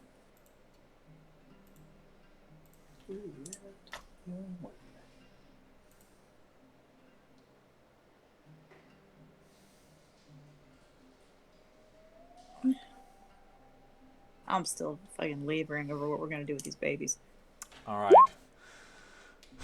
So, Quinlan and Bethany, as the two of you are rooting through the hut, you find that it is mostly where the frog-hemoth had been sitting, large piles of refuse and frog-hemoth effluent. Stinky piles of that. But amongst them, you do find a number of neat items in the form of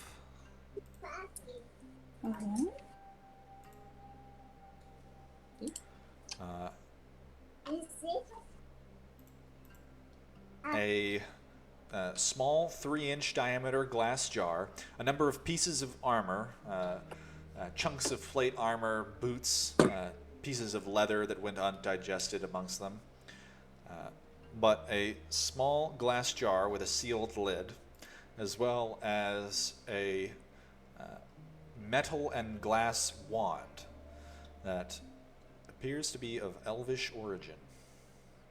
Can you write those items down? I didn't have my ledger open. All right.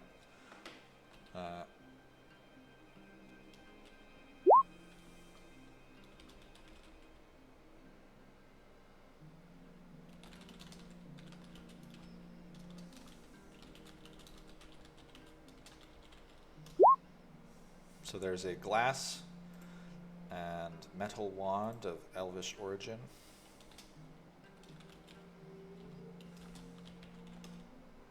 No. And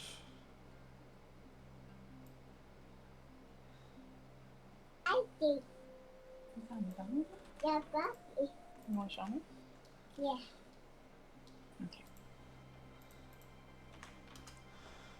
you additionally find a large blue gem supported on a makeshift tripod of wooden stilts. Ooh, shiny.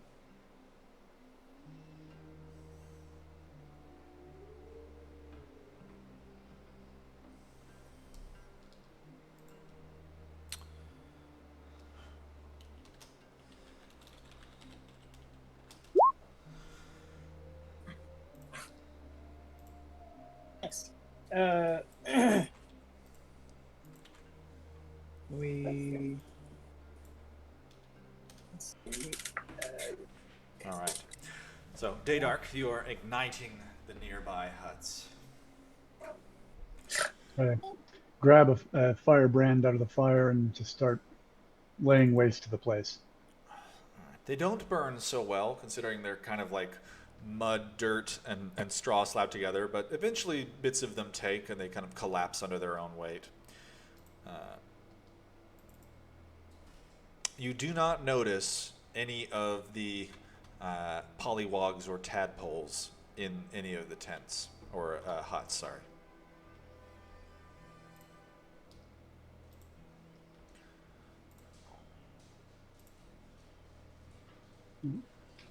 If I see any, I'm going to rush them, screaming and yelling and waving the firebrand. And You don't see any. you said in the huts. Or nearby. They have advantage to hide in swamps, and this is the second time they've rolled a nat 20, so.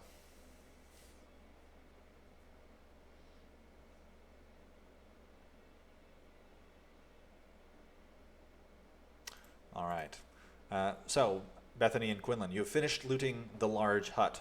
Actually, Mabina and Lucan, what are you guys doing? Yeah, I'm just lying down in the swamp with my guardians watching over me. All right. A few minutes pass, and as Bethany and Quinlan exit the large hut, your guardians fade.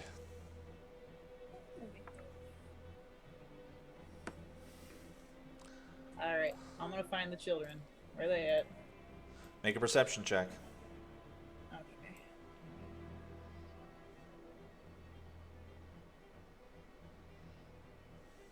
I'm the least perceptive person here. You do have advantage due to your eagle eyes thing. Yep.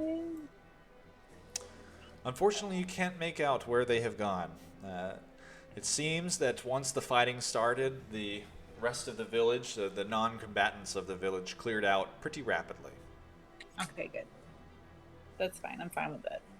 All right, I'll sit up and go. Let's go a short ways away from here, and take a short rest to catch our breath, identify what some of these items are, and then let's get out of this swamp. Agreed. They seem so nice. They did, and they betrayed us. So I'm going to start flinging bullywog bodies into the fire. All right. They don't burn so well.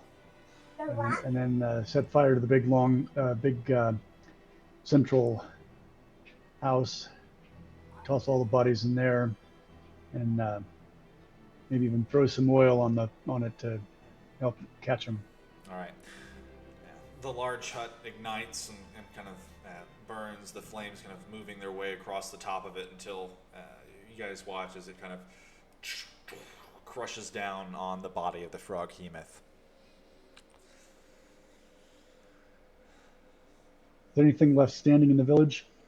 All of the huts are pretty much like burned up. There's a nice column of dark flame rising up into the sky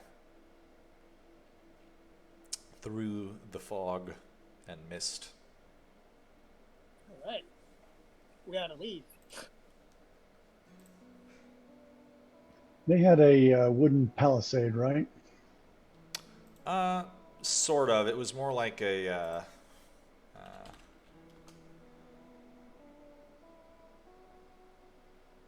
more like a berm.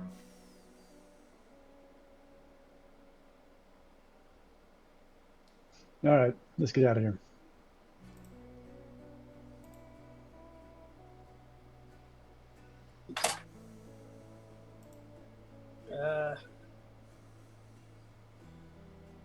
Great.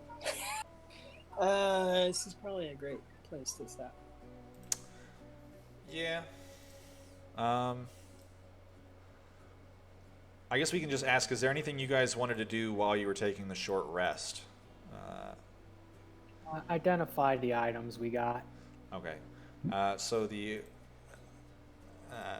jar that you have is a Kyo Chom's ointment, and the wand is a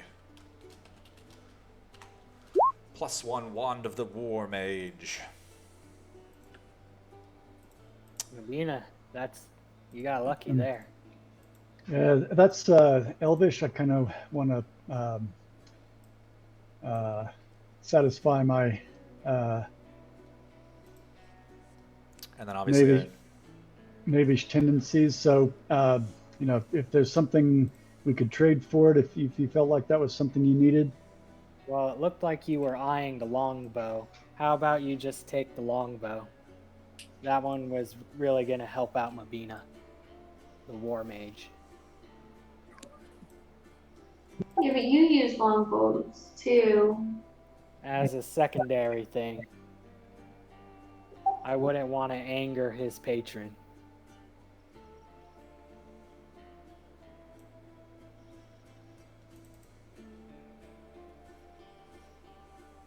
Sounds good to me. Hey, sorry, Dylan. You can support that, Daydark? I'm going to take a minute and commune with my patron. okay. So was there anything else you guys wanted to do during this short rest? I know that a long time ago you guys had said you wanted to do some scrying. I don't know if you guys wanted to do some scrying. Yeah, we probably should scry on the mage and on the Hammer of Justice just to see where he's at. I will scry on the Hammer of Justice if Beth, you can scry. Is that right? I did not prepare it. So, I mean, I'm capable of it, but I would have to prepare it in the morning. My 5th level spell right now is Teleportation Circle and Big Beast Hand. Okay. If you only want to do one, Quinlan, I would probably say the mage would be best. Okay. I will scry on the mage. Okay. And we do have her blood. Gotcha.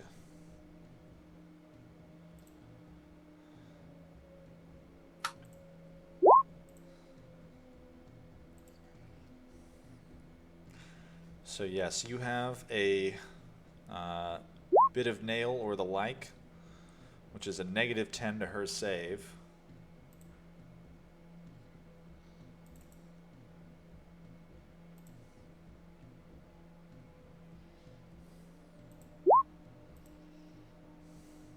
All right.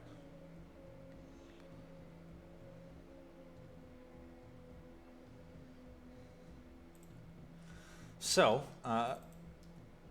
Quinlan, looking into your crystal ball, because I believe that is what you use to scry, you see the familiar face of the high elf. She's flying along, sitting on her staff, just kind of reading through a book, kind of licks her thumb and flips a page. Her dress is like fixed and repaired.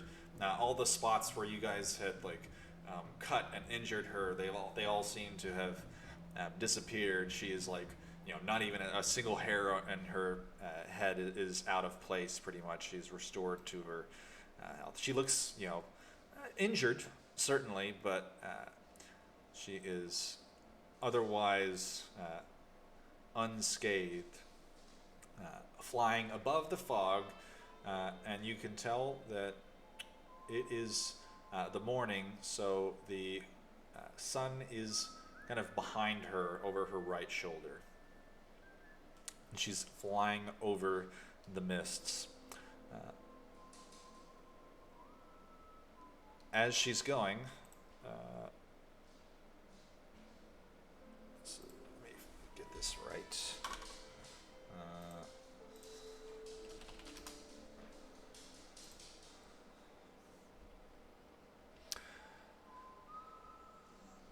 She reaches into her pack, kind of putting away the book, produces a small piece of copper wire, using doing a somatic component, whispering a few words, and with her eyes closed as she continues to rock it forward. She says, "Yes, I'm on my way.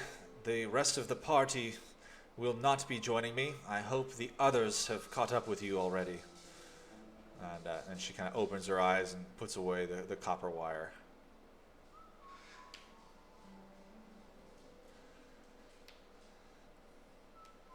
And that is all you see in your scrying.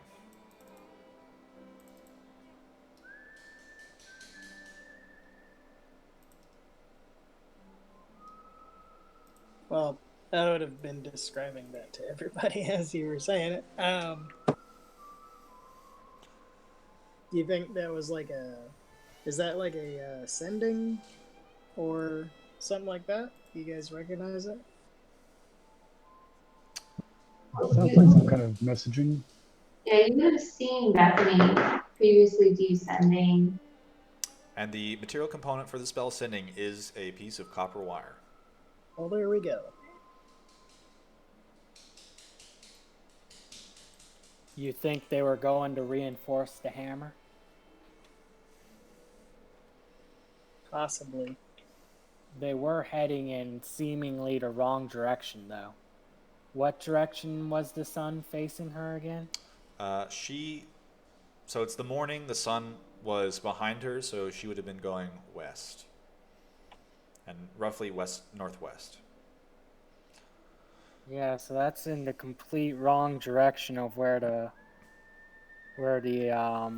Hammer of Justice would be. He would be probably somewhere in the middle of the high forest.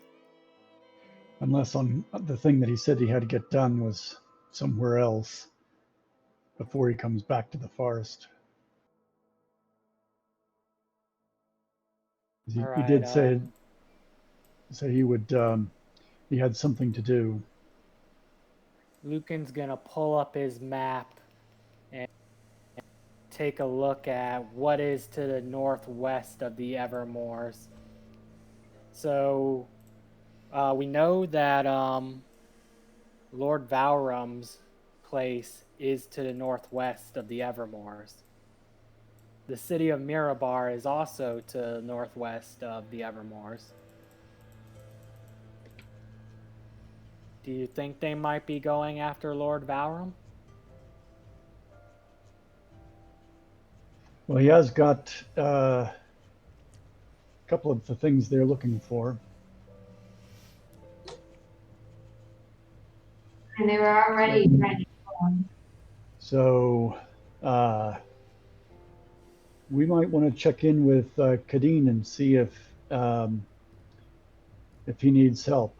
I mean, I don't like him, but I like them having the artifacts even less. I can always send a message. Yeah, send him a message, Bethany, and ask him if anything's going on. We think that the Red Company of mercenaries might be on their way. Okay, who's gonna use sending? She'll send a message to Lord Valron saying, the people who attacked Quinlan's people might be after you. The children, they were heading west. Just a heads up. Mama?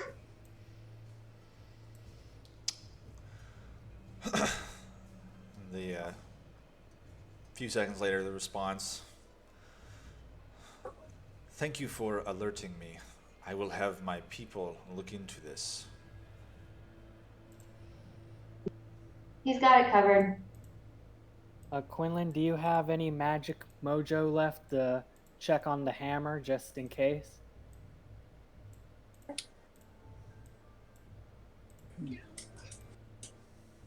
Yes, I sure do.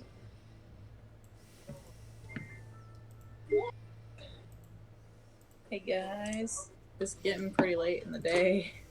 We can do next session because we also need to do hit die and all of that. So we could probably start next session.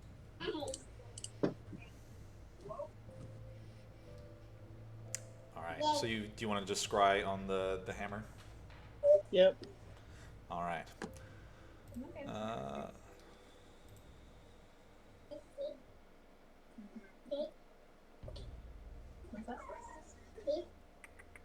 No, you can't mess with those.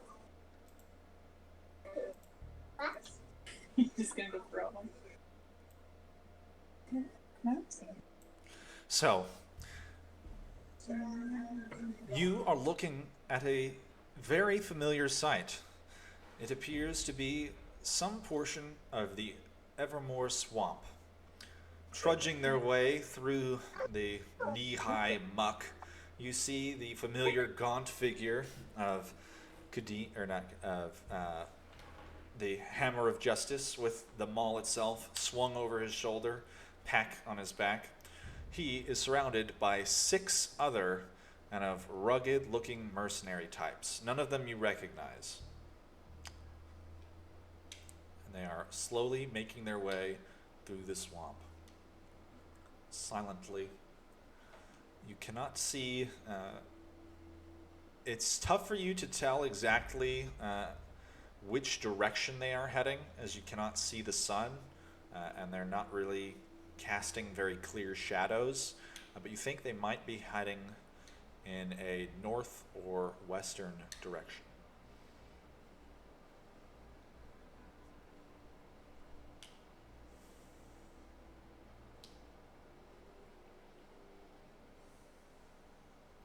That is all you see. All right. I think it's probably safe to assume that they're heading. Well, fuck, I don't have a map. Hey, look at your map and see if there's a town or something to the northwest of the swamp. Mithril Hall or Lord Verlorum's keep. What is that? That is where Lord Verlorum lives. So I think we have a good idea of what to do next session. So if it's Yep. north and west, then Caer Agarwade is a likely target. Do we know if Kadeen would have the ability to maybe have Rogar bamf us over to help reinforce him? In a teleportation circle, I can draw a teleportation circle and we can be in Lord Valrom's house in about 10 minutes. Oh, that sounds great. All right, let's hold that as an option. If Kadeen says, "Oops, they're under if I'm under attack by them after all, send aid," then we can say, "Yep, on our way." He can't contact me. I can only contact him. It doesn't work the other way. All right, let's take the week to think about it. Yep. All right. Thanks, and thank you, Liam. That was a froggy adventure. Yeah, it was dope. Yes. And I'm glad I was able to eat Lucan like 3 times. Yeah, that getting hit by that second frog was definitely a yeah. You That's it. teleport next to